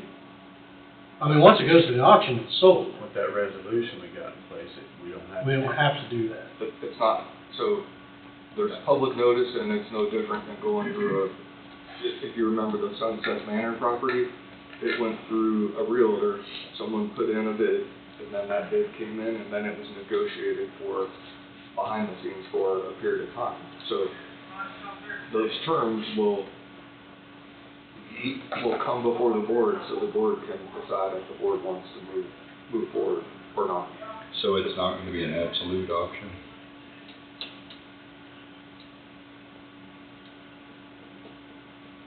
I mean, is the sale going to be subject to? I mean, the board has to approve it, and so someone will put in their bid, and then it will come before the board for, yeah. What time are we doing that public hearing? Should be at 10 o'clock on the, On the 13th? yeah. So, why would it be a public hearing? I mean, it's going to be a hearing before the commission, is that correct? So, Just going to give Joe Public an opportunity to speak if they wish. okay. But in my eyes, that's like shutting the gate after the horse got out. If they come in and say, we don't need to sell it, and it's already went through the auction, you'd think you'd have a public hearing to dispose of the property prior to the auction.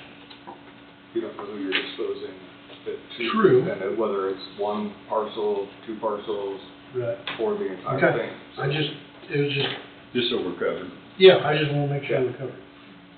Yeah. Good I question. wrote down what Tim thought, so. And all of that's outlined Okay. in the public notice that went to the paper.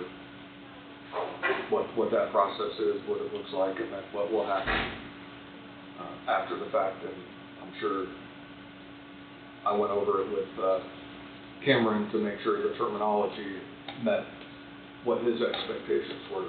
So, While we're on kind of open discussion at the moment, where is our HR partners handbook thing at? Because this horse is, I've got it. I just need the most recent comments and revisions ran through Christina with HR partner. She didn't have an issue. There's one section that needs to come back before you that deals with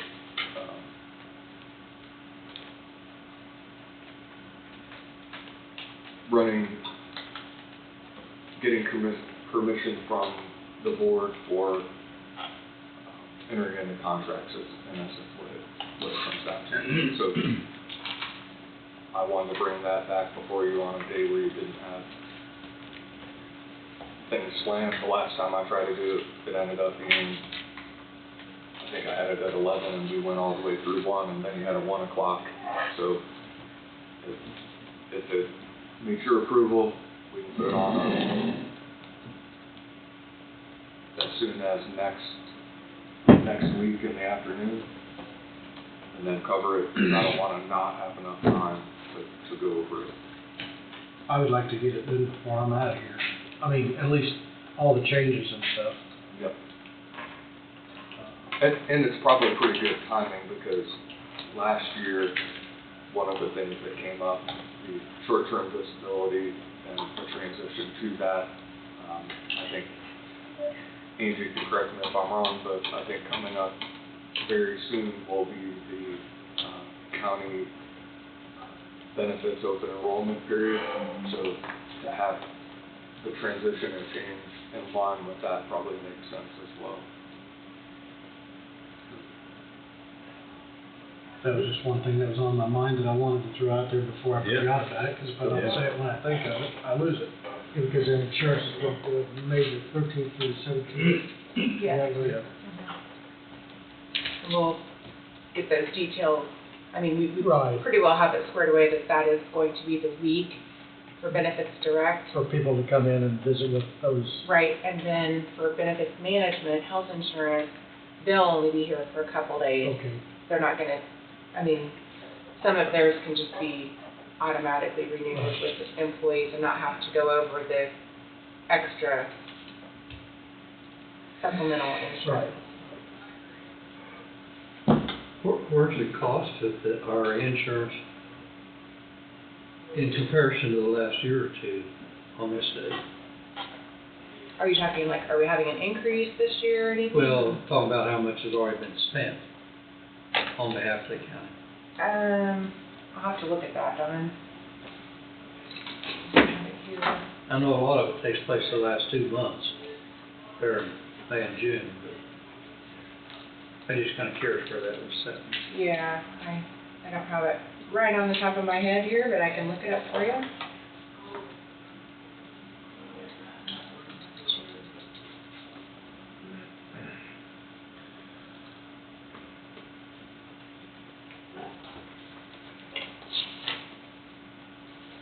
I guess what you mentioned, are they anticipating an increase in premium? Well, they're looking at changing companies. And if we do, we'll have about a 5% decrease. And the other company, they're trying to either get them to come down, or we're just gonna switch Or over. switch. Mhm.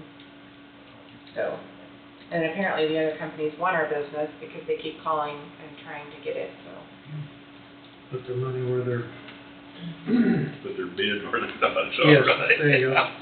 5% don't sound like much, but based on that dollar amount, it's what's Quite a little bit. I'd much rather be a negative 5% than a positive 5%. Right. In this And case. so they recommended not making any changes to employees' premiums or anything with that, so, Keep it status quo. Okay. yeah. They were just here on, You can let me know Friday. later, let us know later. oh, I'm trying to get it pulled up, it's just taking me a minute. I wasn't prepared for your question, but I'll get you an answer. Well, do you have any roundtable stuff that we can move out of the way? You will be seeing 2 special issue requests tied to the Maribel's project last week. He signed off on the agreement to purchase the outstanding mortgage loan from the city of Burlington in the amount of $8,421.48.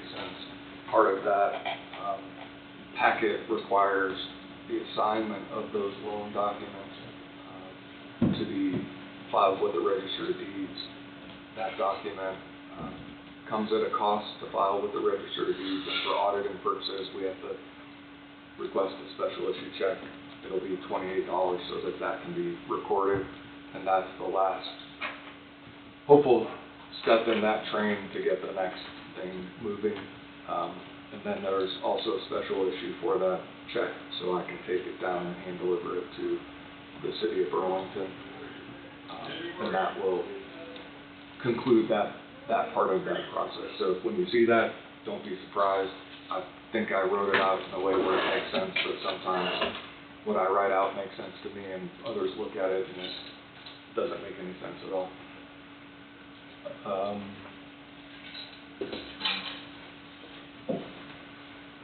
I was presented a proposed lease agreement for the Bailey property. At some point in time, we'll need to sit down and talk about that. I prefer initially that be done in an executive session to deal with preliminary negotiations regarding a contract that would include the county or county property. There are some terms and conditions that I think need to be discussed. Unless you are okay with it being done in open session, I don't care. Either way, there is leave to be able to do it behind closed doors since it is a preliminary negotiations regarding an agreement, and there are some things in it that caught my attention. It was a draft prepared by somebody else and presented to me, so that would be the only thing, but it doesn't have to happen today, just at some point in the future. The last thing I have is, I won't say the name today, but starting on May 13th, there will be a new custodian. An offer was made and accepted by an individual. I don't want to mention their name right now, so they have the time and opportunity to deal with proper notice to their employer and to deal with their affairs before they come on board. But I think that will get at least the county back up to full staff for now. And then on the 20th, I will be having an intern start in my office for the summer. It's someone who's I don't know if they were born here, but they were raised in Coffee County. They're attending undergraduate school in another state, and they've asked to come on board and be a part of things for the summer. So anytime someone who's local wants to come back, especially when they're attending school in another state, I think that's a benefit to the county. So outside of that, those are some things to expect in the future. Can we incorporate that lease agreement next week, maybe, along with the HR discussion? Sure. Maybe we could throw it in, maybe we could just preliminary put it on 11 o'clock or 1 or whatever. I don't know what the schedule looks like next week. So, Yeah, I don't know what it looks like either. I think it'd be good to get those taken care of here. Yeah. Been very good. It's almost ready to vote. So. It's been a long and winding road. Yes. If you remember, the HR audit goes back in time quite a ways and has quite a bit of information, and it's taken quite a bit of time to sort of deal with and address some issues that were brought up in that HR audit. It's the best way to put it. The nice way to put it. Yes. That's a good way to put it. Is that all you got? That's all I have, unless you have a question for me. Anything, Steve? I don't. Don? No, fine right now, Jesse. Wade? Not right now. Tom? Well, Mr. Chairman, prior to our 11 o'clock executive session, I'd like to have a 15-minute executive session with the board of non-elected personnel. Okay, Wade included? No, Okay, just the board? just the board. Okay, 15-minute executive session. And the third leg of that stool is non-elected personnel, performance, evaluation. Evaluation. I'll second. Moved by Hughes in 15-minute executive session, just the board. seconded by Meats. All in favor, say aye. Aye. Aye. Motion passes. We'll enter at 10:46. Walk fast.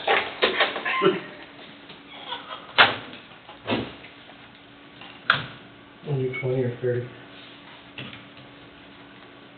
I think 20. Sure. You're not on the back? No, we'll just pick them up on the way back. Oh, okay.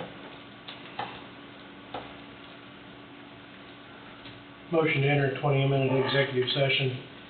The board, personnel matters, non-elected personnel, job performance. The board, Mr. Bowie, would you want to come? That's a board decision. I'd ask for him to be. Yeah, I would have the board and Wade Bowie. And we announced the individual's name, right? Yeah. Okay. Heidi Harris for a 20-minute executive session. I'll move. Moved by McCurry, I'll second that. seconded by Thompson. Do we need a reason?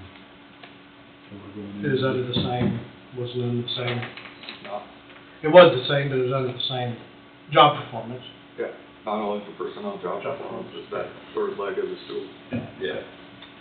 All in favor, say aye. Aye. Aye, motion passes. We will enter at 11:00, I don't know when that changed, 11:07. That way, I need to stop thinking something.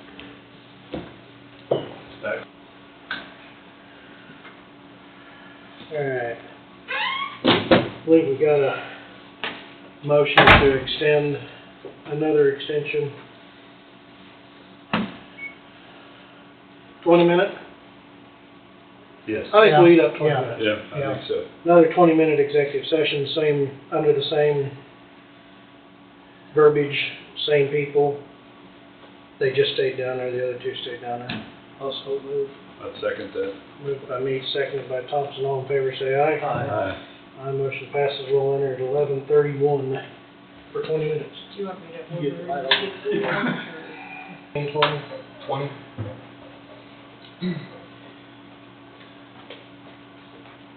We're just going to executive session this morning now. I gotta turn it on, wait, so here it is.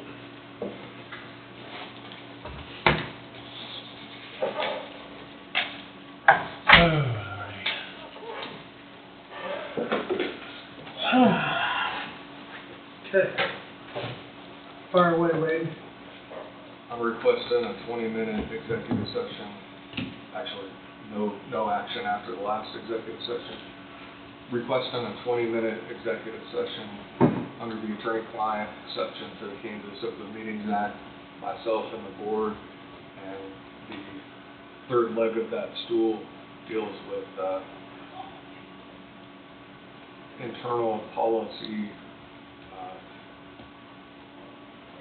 structure and procedure.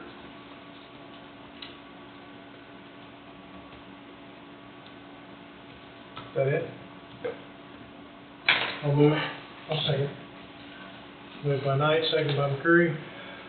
All in favor, say aye. Aye. Aye, motion passes. We will enter at 11:56 for 20 minutes. Just commissioners and wait? Yep. Already been 20 minutes? Oh, my God. Yeah, I have. Time looks back. Yes, I was lost. Where's the egg timer anyway? I'm with that.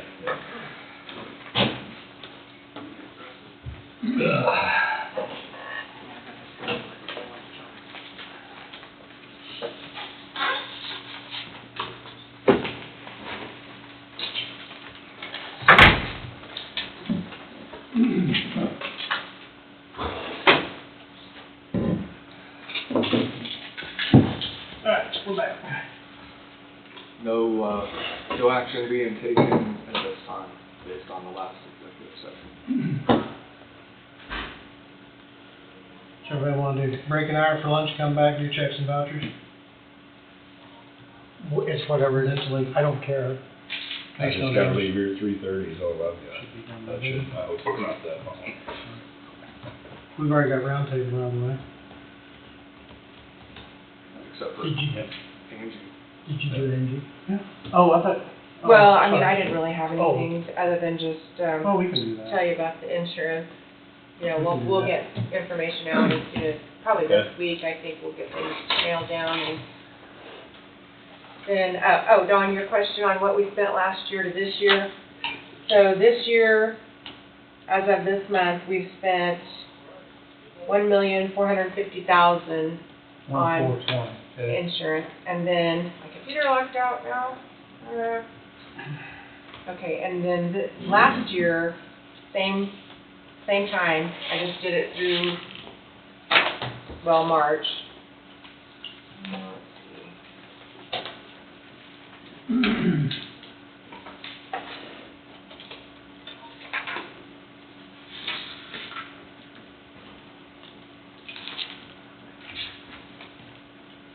Okay, last year, this time, we spent $1,051,000, so it's up a little bit. But I think we had a bad month. That's enough to change But, premium. yeah, we had a couple bad months here at the first of this year, so. That's almost $360,000, that's a pretty good job. And, then just lastly, thanks for everything for the Southeast Kansas District meeting. I think that it turned out really good, and Well, thank you for all your, Yeah, all you and all the other people that were involved. involved. Yeah. That was a great, Everybody that went to EMP Shields was, mind very blowing. glad they did. Yeah, I was, that was Yeah, pretty neat. that's impressive for me. I hadn't been there. Oh, you've never been there? Well, yeah, except for when the governor was here Right. in that building, but I've been at the old Decker building before. All the commissioners and everyone in the IT guy was like ecstatic. Yeah. Yeah. When it was over with, they were. Mm-hmm. Yeah, it was really a good trip. It was. It was a good trip. Yeah. But to keep that in mind. And I've already sent out the thank you notes to everybody. I did also give a thank you note to, the security this morning because they did help us a lot get vehicles unloaded before the storm really came in, so I did appreciate their help. They helped all of us that were delivering. And the choice of entertainment was good. Yeah. That was really good. Yeah. So, anyway, I think that's all I have at this time, unless I think of something later, but. Resume 1:20. Resume at 1:20? Sure. Recess till 1:20? Sure. Okay.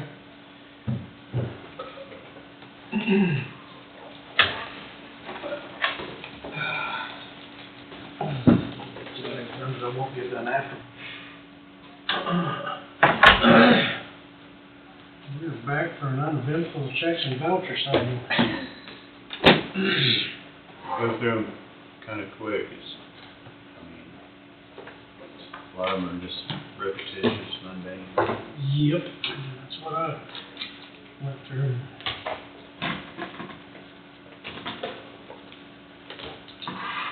We're back live. Okay.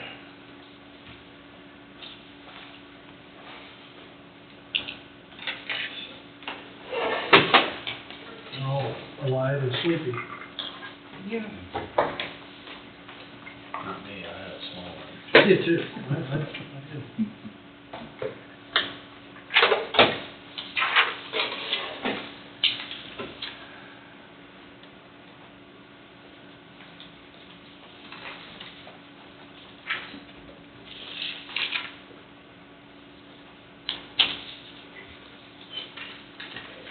You know, there's so many of these, it's like, yeah, you gotta pay that. Yeah. Yep. Well, you gotta pay all of them, but I mean. Well, I know, unless there's an issue. Yeah, exactly. Yeah, okay, we owe that one, yep. The ones that you question jump right out. Yeah. That's it. They're not utilities or normal. Yeah, yeah. We've got supplies and supplies for different departments, it's like, yeah, I imagine, yeah.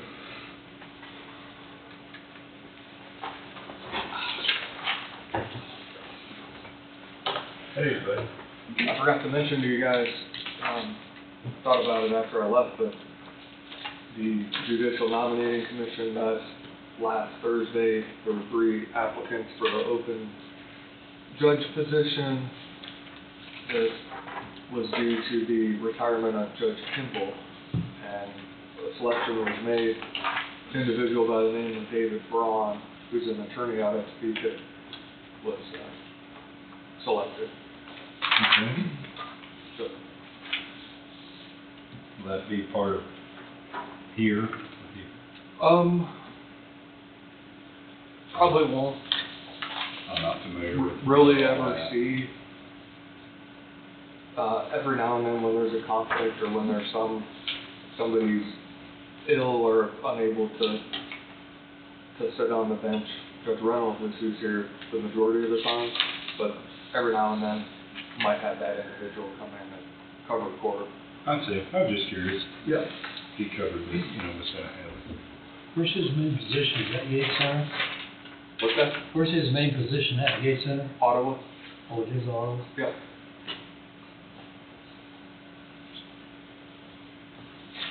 So, with my absence coming up May-ish, May 19th-ish, for a couple months, if Tom has to go in for that surgery, what's going to happen? Do we need to appoint a vice chair? Probably need to have somebody who is in that role that would be the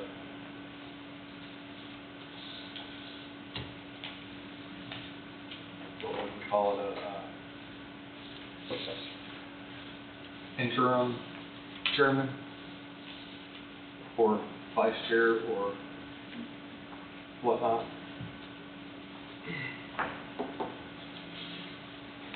Okay.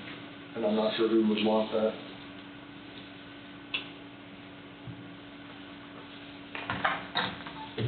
That role.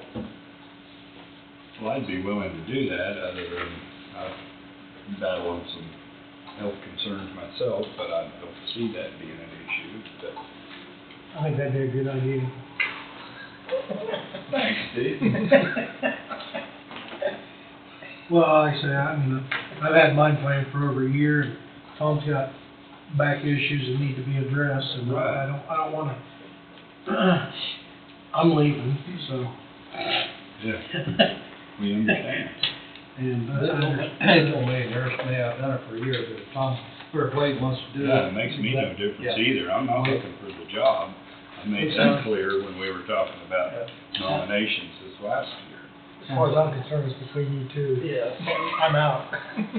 Good, we'll get the coin out. That simplifies it. doesn't it? It's our wind till you lose, Yeah, Don. yeah, exactly. It sounds like it's only gonna be 3 meetings, with possibility of 4. Yeah, that one, yeah. I just wanna make sure that we're covered, because there can be things that happen on my side that might not make it back. Yeah, yeah. Canada might try to keep me, I don't know. No. They don't want me up there. US might not want me back. That's what I'm That would afraid be of. a possibility. Hey, you got your passports all the way. It's all good. Okay. That doesn't mean anything. I know. Yeah, gold stars and everything. They can trump anything up. We've seen that, right? As soon as I get my shoulder fully fixed, I don't know how, what else is. I'm supposed to go to Wichita to get my neck on. Well, if Don wants to do that, it's fine with me. You volunteer first, boy. Well, like I We say, got time. it has a lot to do with, just like Ron was saying, we've got to have 3 people. Yeah, right. It'll hit the fan if we don't have 3 people. Yeah, I may just have to put my deal off. we got time. We're okay. You think they're gonna have to operate on your neck on? Well, they said it, and have to Yeah. repair about 4 or 5 inches on the left side.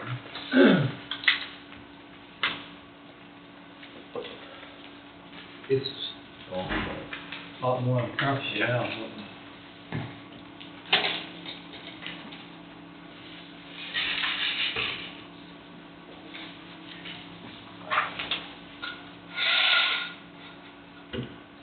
We don't wanna wake up. Yeah.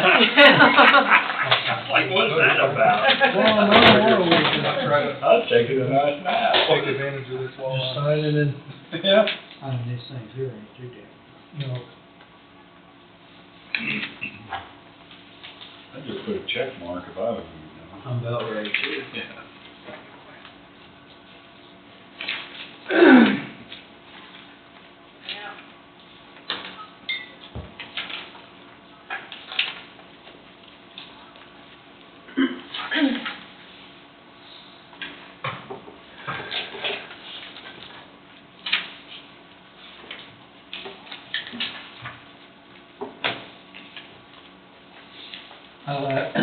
Last 2 weeks that I've been at Pico, the stations here in Burlington's all been 319. Stations from Pico north, all 339. yeah, I've noticed that. I'm a little The bit. 20 cents, the 20 cents Common higher. sense here, and then you get it to Pico, it's back to 309 in some station. It's just all over the place.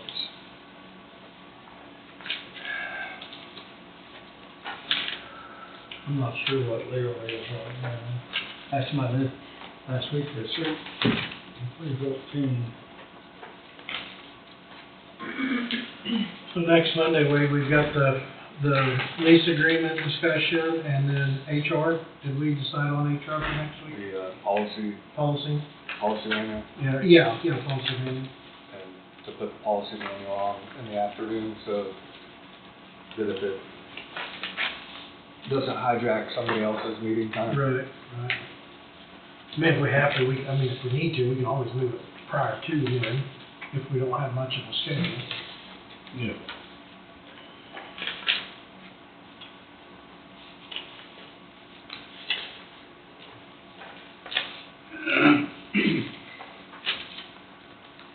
Expensive contract too. Yep. I think Tommy actually, but she signed off on it, so.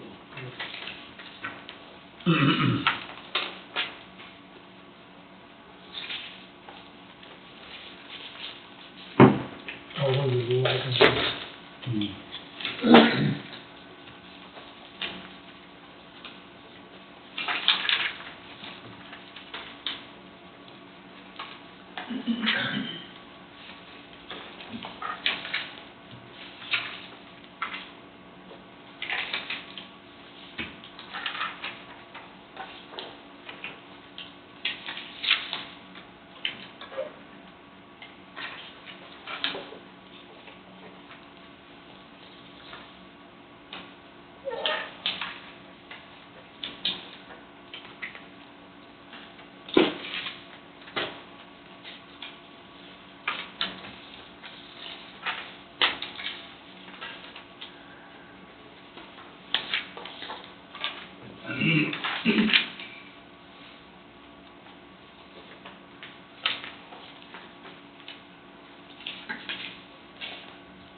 Wait, here's some legal service. Freely, Eron, Bailey, and Wichita. Going to courthouse general. Almost 5,000. That's where we retained them to come in to help us out on legal. They're, involved, they're for lack of better wording, they're involved in the Maryvilles.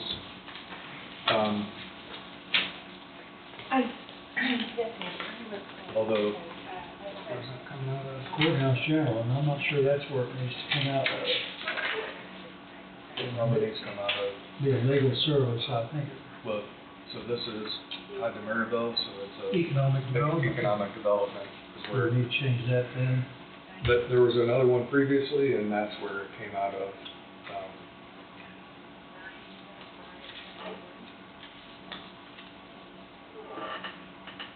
That's where we took it out of the last time. If I recall right. I don't remember.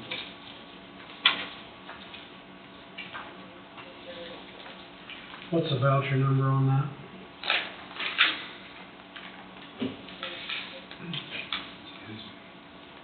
$105,213.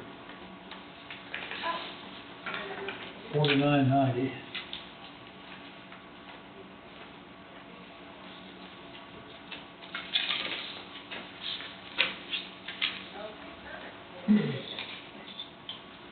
Here, I'll just give it back to you, so. Okay.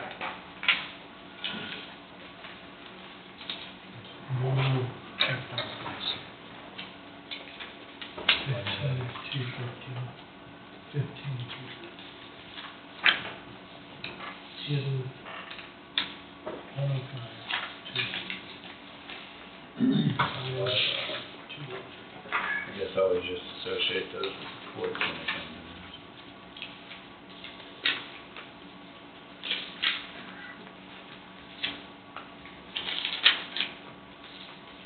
Gallagher's still gonna be doing our service, but they're evaluating going with another firm. Of course, that ain't gonna change their cost. I guess they don't say contact attorney from here on out, I don't question. Angie, should this come out of the economic development, the 5,000 for legal services for legal? I think the last That's time where we we were pulled paying it, a lot of stuff. this is to come out of courthouse funeral. Oh, yeah, that was like it.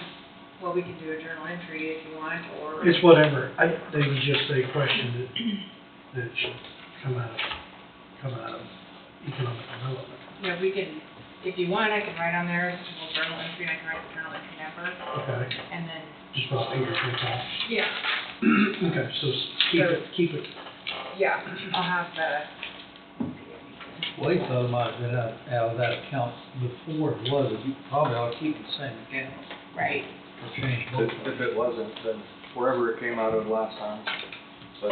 Well, we looked one up this morning, and it was out of that big economic development loan fund, so that's where I had her. But I think we might have missed this one. So I will flag that one. let me go ahead and check that. Yeah. Okay. Is it everybody sign this? Yeah. Yes. Okay, I'll go have her, we just won't void it, we'll just do a journal entry, Do a journal take it entry. out of economic development loan.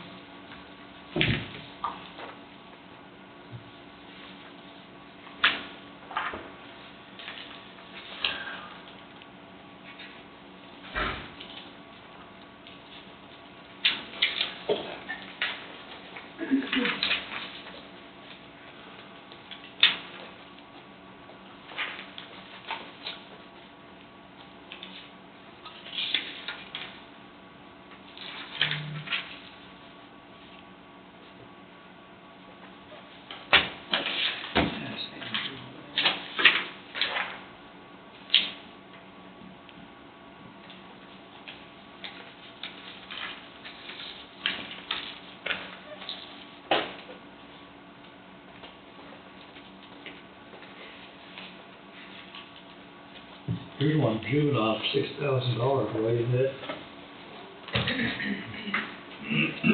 That's about $1,000 a week. Housing juveniles is not cheap. 2/7 to 4/30. Yeah. So it's 2.5 months, which would be 80 days. $100 a day, probably. And if you may or may not recall, the Franklin County Juvenile Detention Center was shut down, so now all juveniles are housed in Lawrence and Douglas County. Right. I know we had another one here a month ago or so. Angie, I wasn't here on Thursday, the day of the big event with the other county. $230 plate, $16 plate, almost $4,000. Is there that many people here? Or do we got guarantees? And I respect the hauler. He does a great job. And if he's listening, I don't want him to go against me, but I'm just curious, do we guarantee? I'd say there's about that. That's a huge number, we had 94. and we're paying for $230. 94 total? Yeah. Right, but then with leftover food, we brought back to the courthouse and divvied up between different departments, because like Road and Bridge didn't even get to come. Yeah. And, then some of the sheriff's office didn't get to come, and so That's a huge, Evergy was paying for that bill too. average involved. That's a And- huge number, being 2.5 times over.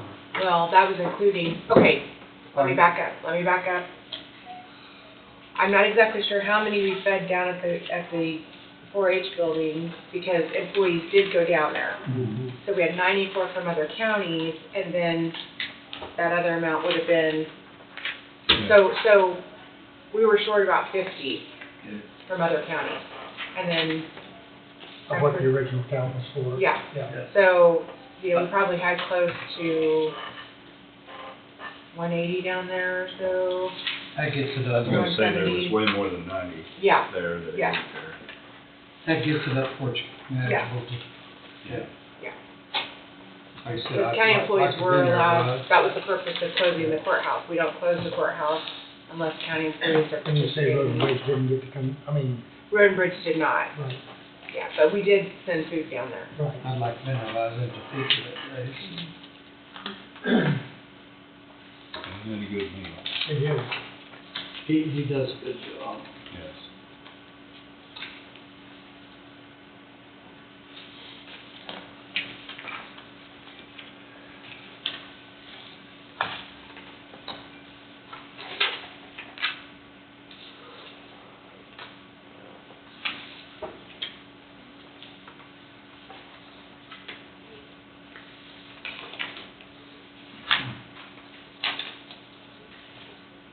Here's a bit, here's a bit to try and understand.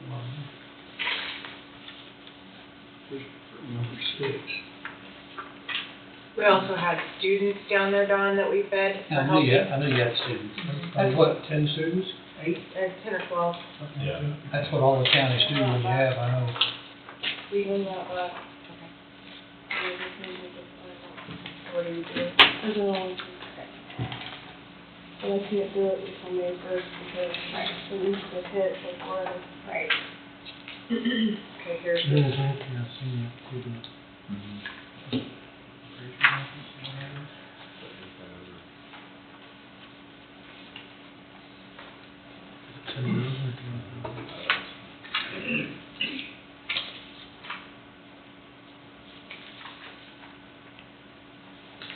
I don't need the journal entry until May 1st. Okay. Can't do it yet, because we're at the end of the month. Oh, okay. That's fine. Gotta hit first. Yeah, no, that's okay. This needs to go back and also check. And this needs to go on these vouchers. Okay. Well, no, I'll have it stored in there.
When you said the word nap, now I feel like I need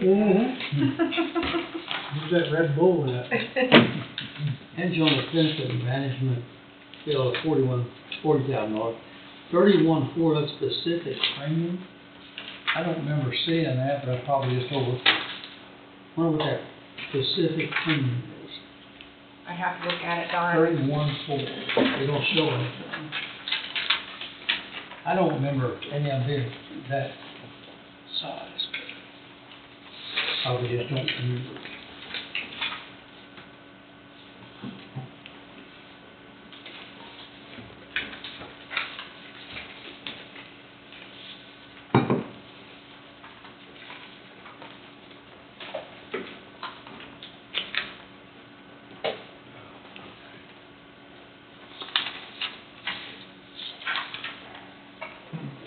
Oh, would that be the premium for the month for all employees? But the premium would be a lot more per month. Yeah, that's your monthly. And then dental. And then the, If that dental wouldn't be high enough for all employees. no, well, yeah, that would be Per month. per month, How many dollars is it? $924. It's $10,000 a year for employees. Yeah. I just didn't remember that one. We were on Amazon, it's got 1, 2, 3, 4, 5, 6, 7, 8 credits. People return stuff. Well, they return a lot of stuff, because our bill's only $13.92.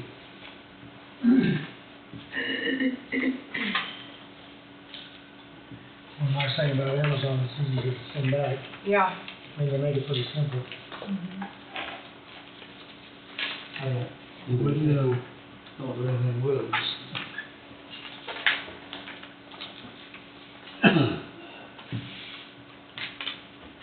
Try to get a rule or something, Me? I don't buy anything like that. I'll go to the store and buy it.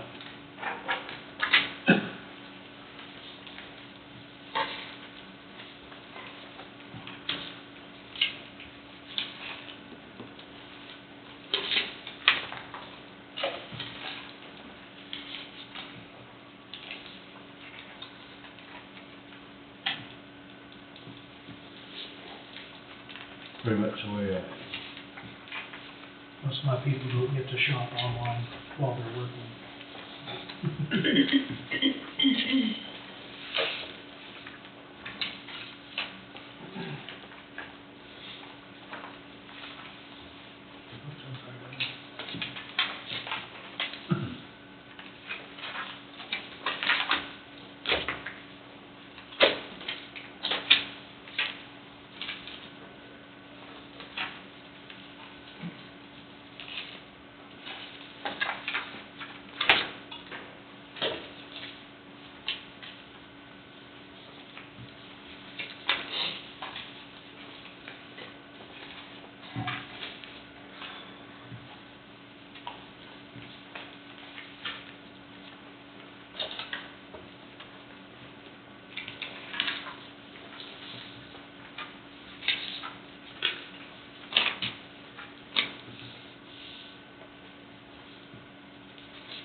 If you haven't been to the stairwells by POC and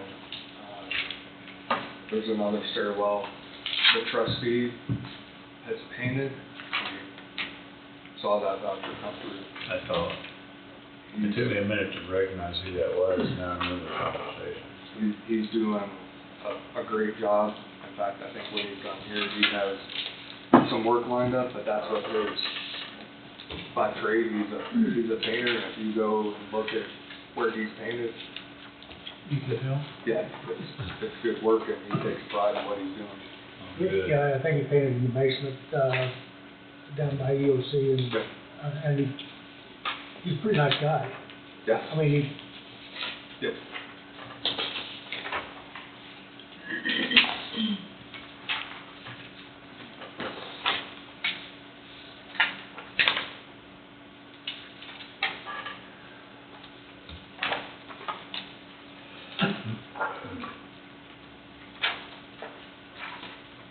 So he's making the most of his time. Well, that's good. Well, it's a lot better than sitting in a jail cell, I can tell you that. heaven, it is. I've never sat in a jail cell, but I can imagine that would be a good. I can't see that'd be good. I can see it would be good. I don't know how they just stand it.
This will be my last check, right? Check. Is it, no, I mean, as far as pay wise, I filled out the paperwork this morning, so I'm paying you. Oh, yeah. Yep.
Well, I thought that was, there's no signature page Oh, I'm gonna go find out where that's at. on it.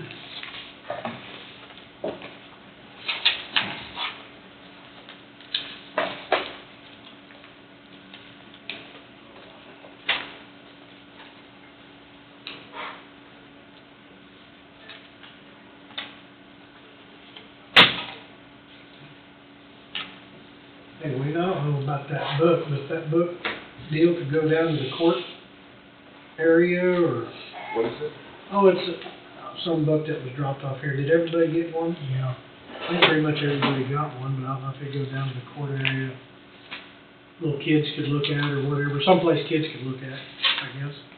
The room right off the court, when we have kids that are Yeah. here, they kind of hang out there and it could be put in that room. You might look at it. I mean, it's got some really cool paint, colors. Still another one we take down there when you get. Speaking of that, Steve, did you already mention going to Happy Bear? Oh, no, I didn't. Last Friday, Mrs. Sides went to Waverly with Happy Bear and did kindergarten, first grade. I'm sorry, preschool, kindergarten, and first grade. And so I went to the school and asked if it would be appropriate if I went, and they said, sure, come on up. So I went up to the first grade thing at 11 o'clock, and she really did a nice job. Her and Happy Bear, they made the kids feel comfortable. They responded well to it. It was just a really, really good program. Good. And I think there were only one or two that opted out, and that was, I think, she really puts on a nice program. And kids are so, of course, they'd had it the year before, so they were aware of the year, but it was most impressive. Sorry about that. Good, good. I told you it's on the front page and that, so I cleared the back and it wasn't there either. I don't know if she's been down there or not. And then she said she's been doing this for 2 years, I believe. I ain't too sure she didn't say 20. I know they did it out at Salina Salina. prior to, but I don't know if she's been here for 10 and out there for 3 or whatever. Yeah, I don't know, but she's got, Happy Bear's got a pink bow in its ear, and I mean, it's, Yeah. I'm glad somebody got to go to it. I didn't get to go to it, but I mean, I heard from the Lebo experience that there was a male voice in with the bear, and so whatever it may be. Yeah, the kids responded well. It was just a really neat little program. It lasted about a half hour, and You know, it's call me old school, but I feel that the parents need to be covering that stuff. It doesn't need to be at the school, but with the times that we're in, that's not the case. that's not the case. And we're naive if we think it is the case. So Yeah, it's sad there's a need for it, but it's great Exactly. that we got it, I guess. Exactly. So I describe it's it. it's a love-hate situation. Yeah, right.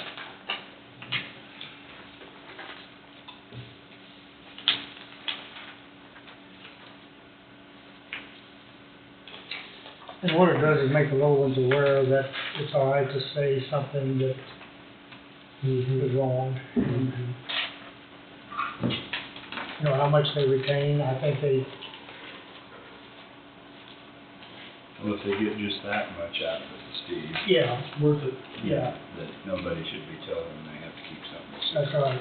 If they seem to be enjoying it, they're probably gonna get something back. They did enjoy it. I mean, there was, she really presented in a tasteful way. I mean, it was, I thought the job really well done. You can tell that she's done it a few times.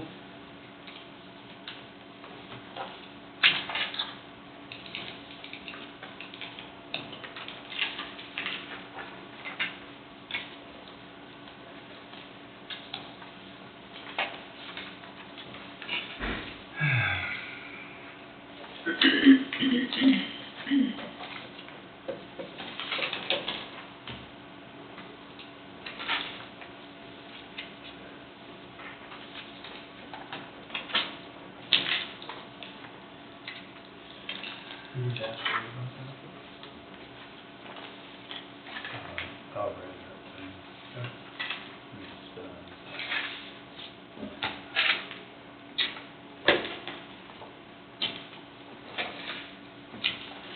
Does that all go in?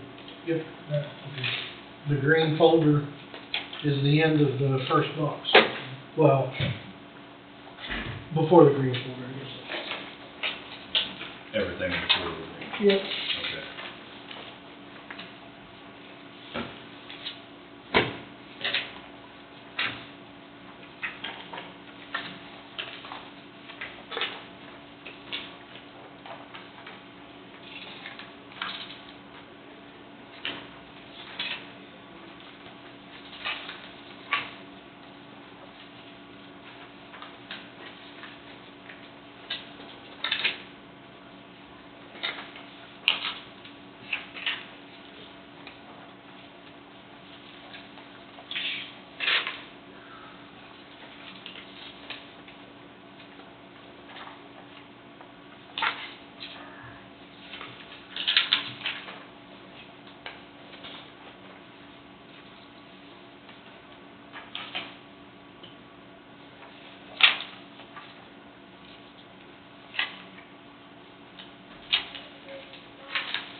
keep it in their book, I didn't, public work.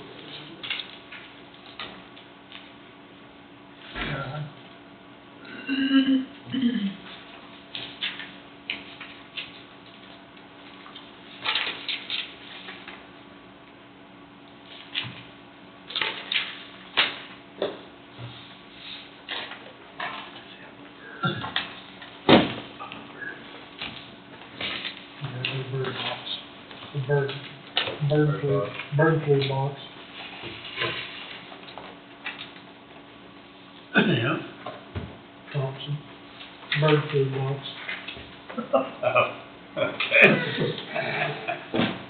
There's a jail over here. Now the cows got bird flu, no hawks, no hawks. Very good. And your milk, yeah, your milk's got bird flu. Oh, they did. Cows got bird flu next year, Don. Next year. I'm not a true basketball player. I watched some, but when he made a comment that he's planning for working towards next year, I'm not sure that's it very well. A winter time this year, huh? If you do a practice. So that's the end of that one. Mashed potatoes, but you wouldn't understand. This is the next one. If we The want green to- one goes in that. You're putting up with mashed Is potatoes. that what they You're said? green. You think it does? Yeah. Does the green one go with that stuff? It's separate than the box. Yeah, okay. Separate in the box. You can just throw it on top of it. Okay. That and the blue folder can go in that box. So, if you guys wanna start these, I'm gonna sit here and hold the whole folder, so. There's a lot of money, but please feed it out to you.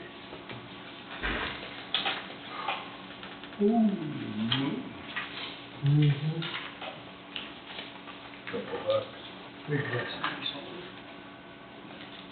That's why it's a green folder. That's the purpose. Yeah. Attention. Attention. Green is, money is green.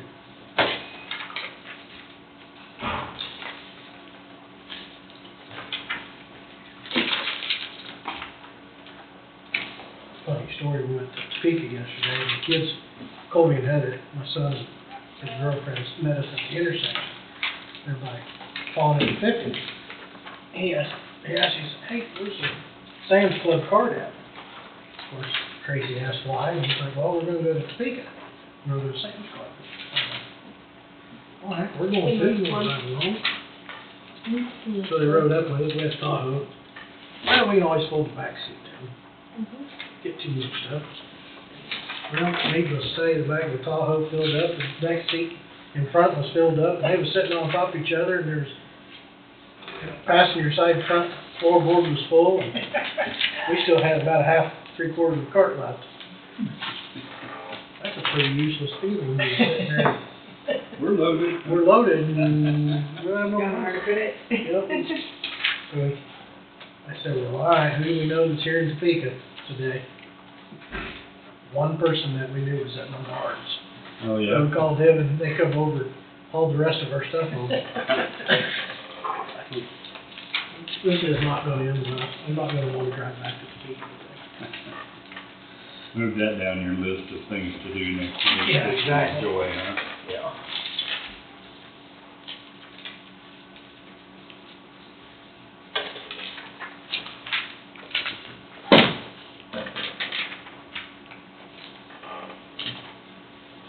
Get that in front of you, Tom. Yeah.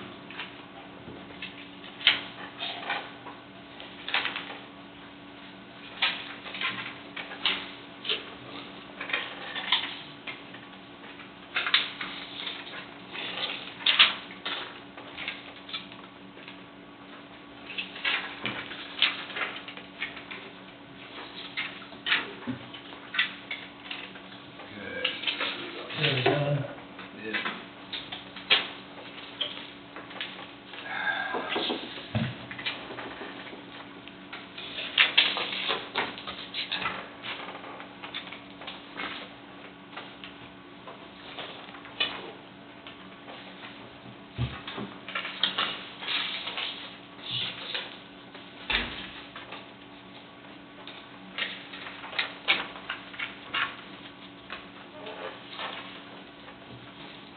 Envelopes?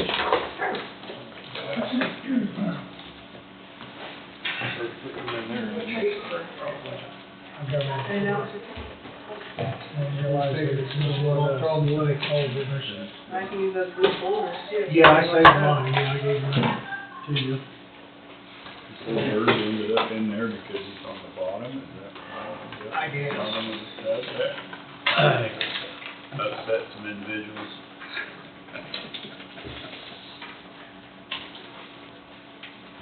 Just a little slow, Everything here is on that. little convoy. I'll take the folders back. Oh, the manila ones, yeah, I just figured. If you don't want them, Just, then if they're on the way, yeah, just throw them away. unless you wanna keep it down. No, I don't need to, I just threw the contents away and I Do got you it. want this folder too, sheet? No, I mean, you can have it. no. I was just putting it there to.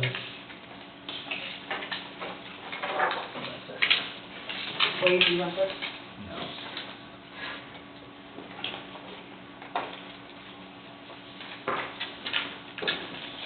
Go in. Okay, thank you. Did you want your blue one? Think about that. Probably found a reason to ask back for it. Next one. Yep.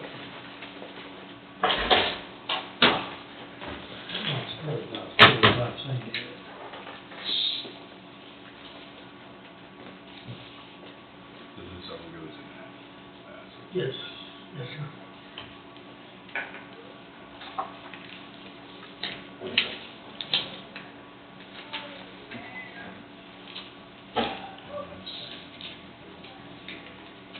Mm-hmm.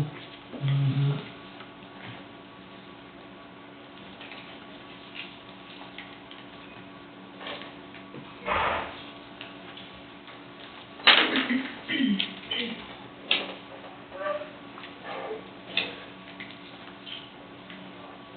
Angie, I'm just gonna pass some of these on. They're starting to hurt. Yeah, you want to. Oh.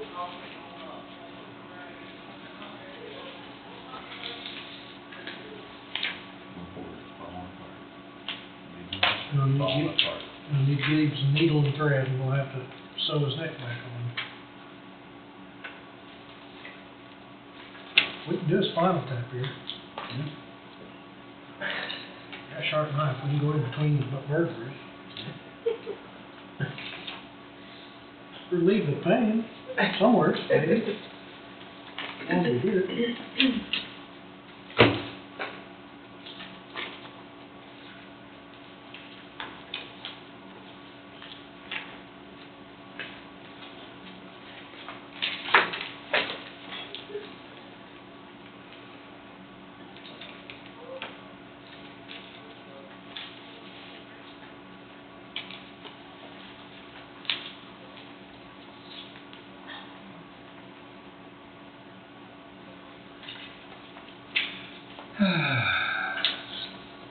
You're signing off a lot there, Lee. I am. I know what to do. Signing all those dollars going out, making it veritable. It's his way to deal with it. You own your own business, you have to get used to that. That's what's making him sigh. I know, that's like, it's not just me, you know? Yeah, I love that when I asked Cece, how much money we got? And it's like, oh, no, whatever. And I write a check for something later and tell her, I wrote a check. Well, that was yesterday when you asked me that. I paid some bills. You are broke, buddy. No, She don't, know it. she needs to train you, don't ask how much money do you have, how much do we have going out? That will give you an idea of what you can't spend Yeah, on. yeah, she tries to give me a warning of what she expects to be going out, but.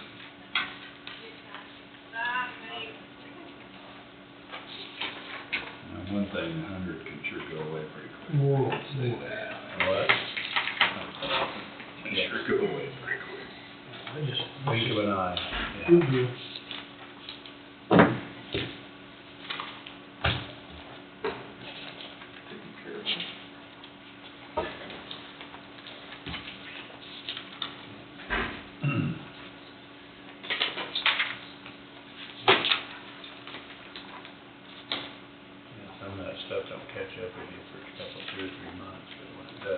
Yeah. What, wait a minute. This was last month, so I don't have money Friday, but this month's bill's already. I don't need that. Send them a note, sorry, it got spent last month. You're gonna have to wait.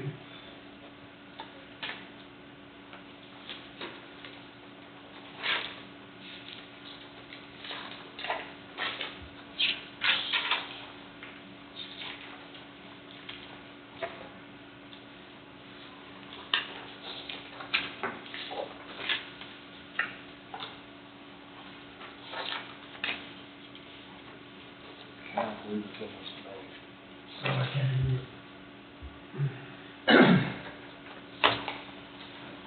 April didn't last long. It did not.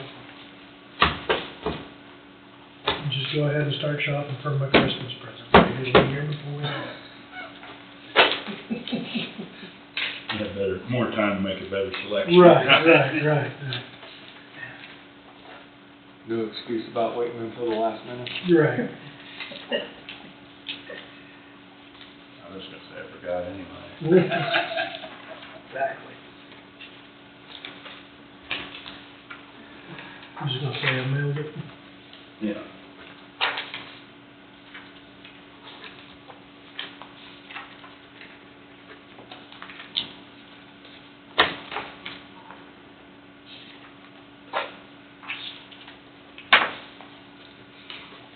That's our granddaughter's gonna be 24.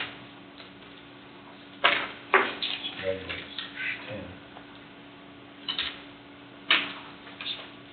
Time flies, doesn't Major it? in science, Really. business administration. Cool. Business science. Can't remember what right. Yeah. With Dawn, and no need for you to cause yourself pain, it goes by just the It's same. split, yeah. Split. Yeah, I'm sure, but I don't think that going back to signing is gonna help that probably. You sign it with your left hand, can't you? Could we give it a tell what it is? Well, It doesn't matter. It's And just a it's all recorded, so So my problem's up in here this time. yeah. you use your, put it in your mouth. Put it in my toes. My problem today is in my neck.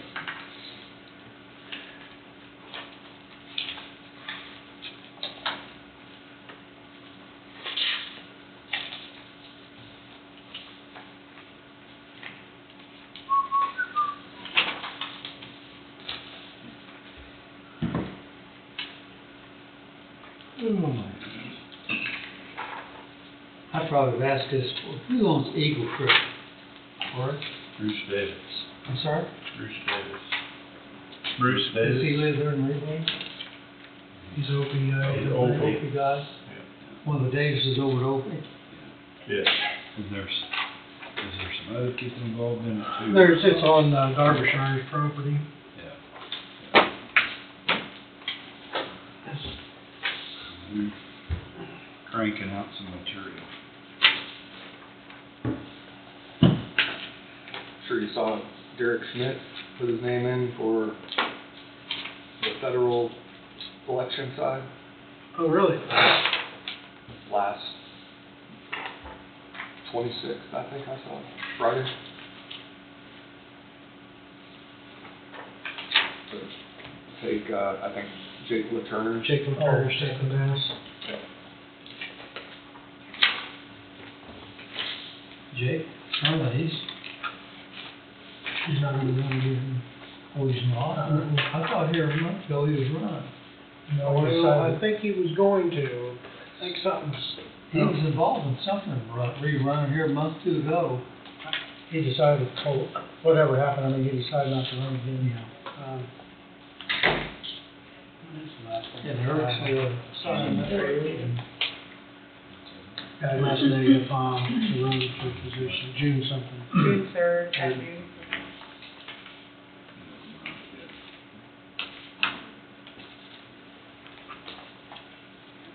Didn't mean it, sure. I was really looking at the door. You're fine.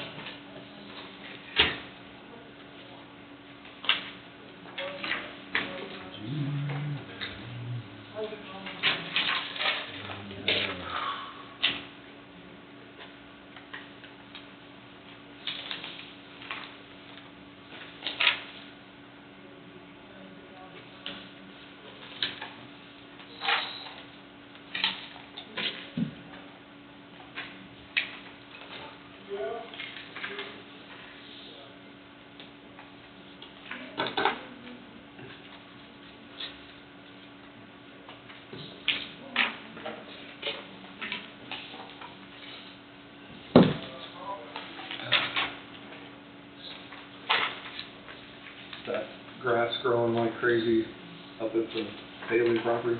Yeah, we'll be out there tomorrow mowing.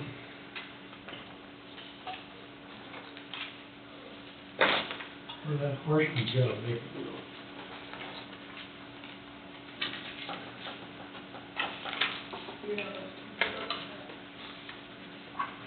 I don't know.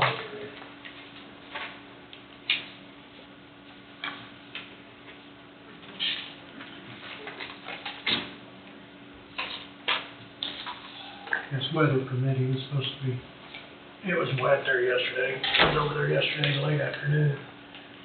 Gosh, That old side hill sure leaches the water out. Any standing places with standing water? Yeah, that whole straight west, straight north of the shop, down towards the lagoon, all that runs that way, and it was slop. Get swimming pool fit or? Yeah, swimming pool's full, yeah. Yeah, I saw the bill from the pool guy, yeah. I have that sign that didn't catch.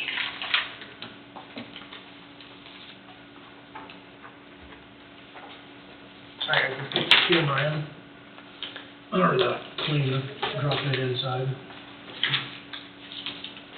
Or drop it in the pool, that way it can run some. The outside of South Pump? I don't remember. Yeah. It's got a sump and natural drains. Gravity, Does it have a battery backup or a generator? Generator. Okay. Some pump in the house. The house. It's just right south of the shop and on the east side. Two big propane tanks there. I see. 6x1 propane tank.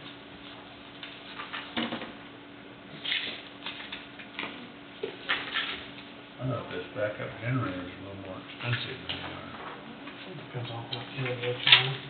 Yeah, I mean, but, like, for my place, it wasn't. 12,000.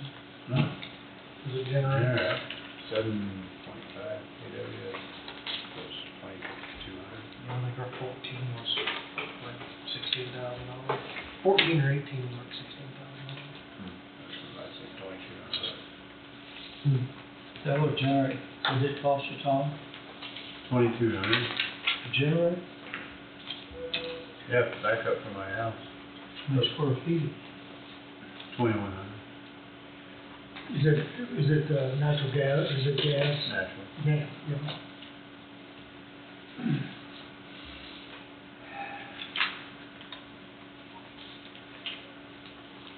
Well, they advertise that, and then they advertise 7-year free warranty on it.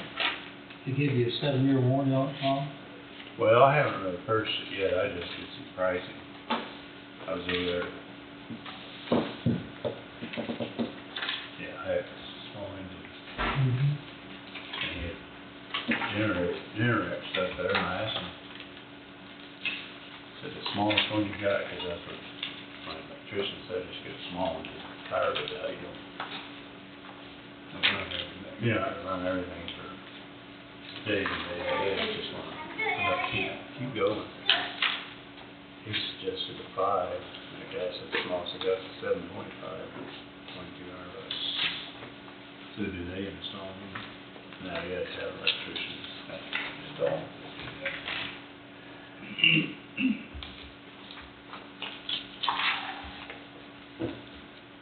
The wire for 50 amper hookup outside. That goes over the barn. The barn will have one on it, yeah. Oh, okay. That's Your new location. Yeah. I mean, not new, but. Yeah. Yeah, but yeah, for company. Mm-hmm. Here you go. It's not in the barn with the chickens. Pull hook up there. That's the last one. Wow. That's all. Party's over. Top flies on your house. Party's over. I'm gonna go home, kids stay here. Any last second round table? You get to go to you. Once again, I want to say thank you for your hard work on last week and all the people that that contributed hard work and cleanup and arranging and assorting and all the above, so we took a heck of a lot of work done. Yeah, it's a really nice event, well planned. I'm glad the commissioners were there to support my babbling on like Joe Biden. Great. You did, it was nothing like. She didn't put pause on anywhere on my notes, so. You didn't I was say good. pause? I didn't say pause. Repeat first line.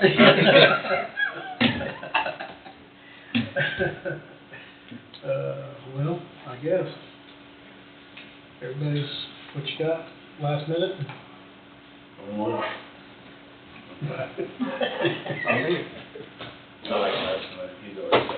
He's always got something. All right, nobody else has anything, we will adjourn until next Monday.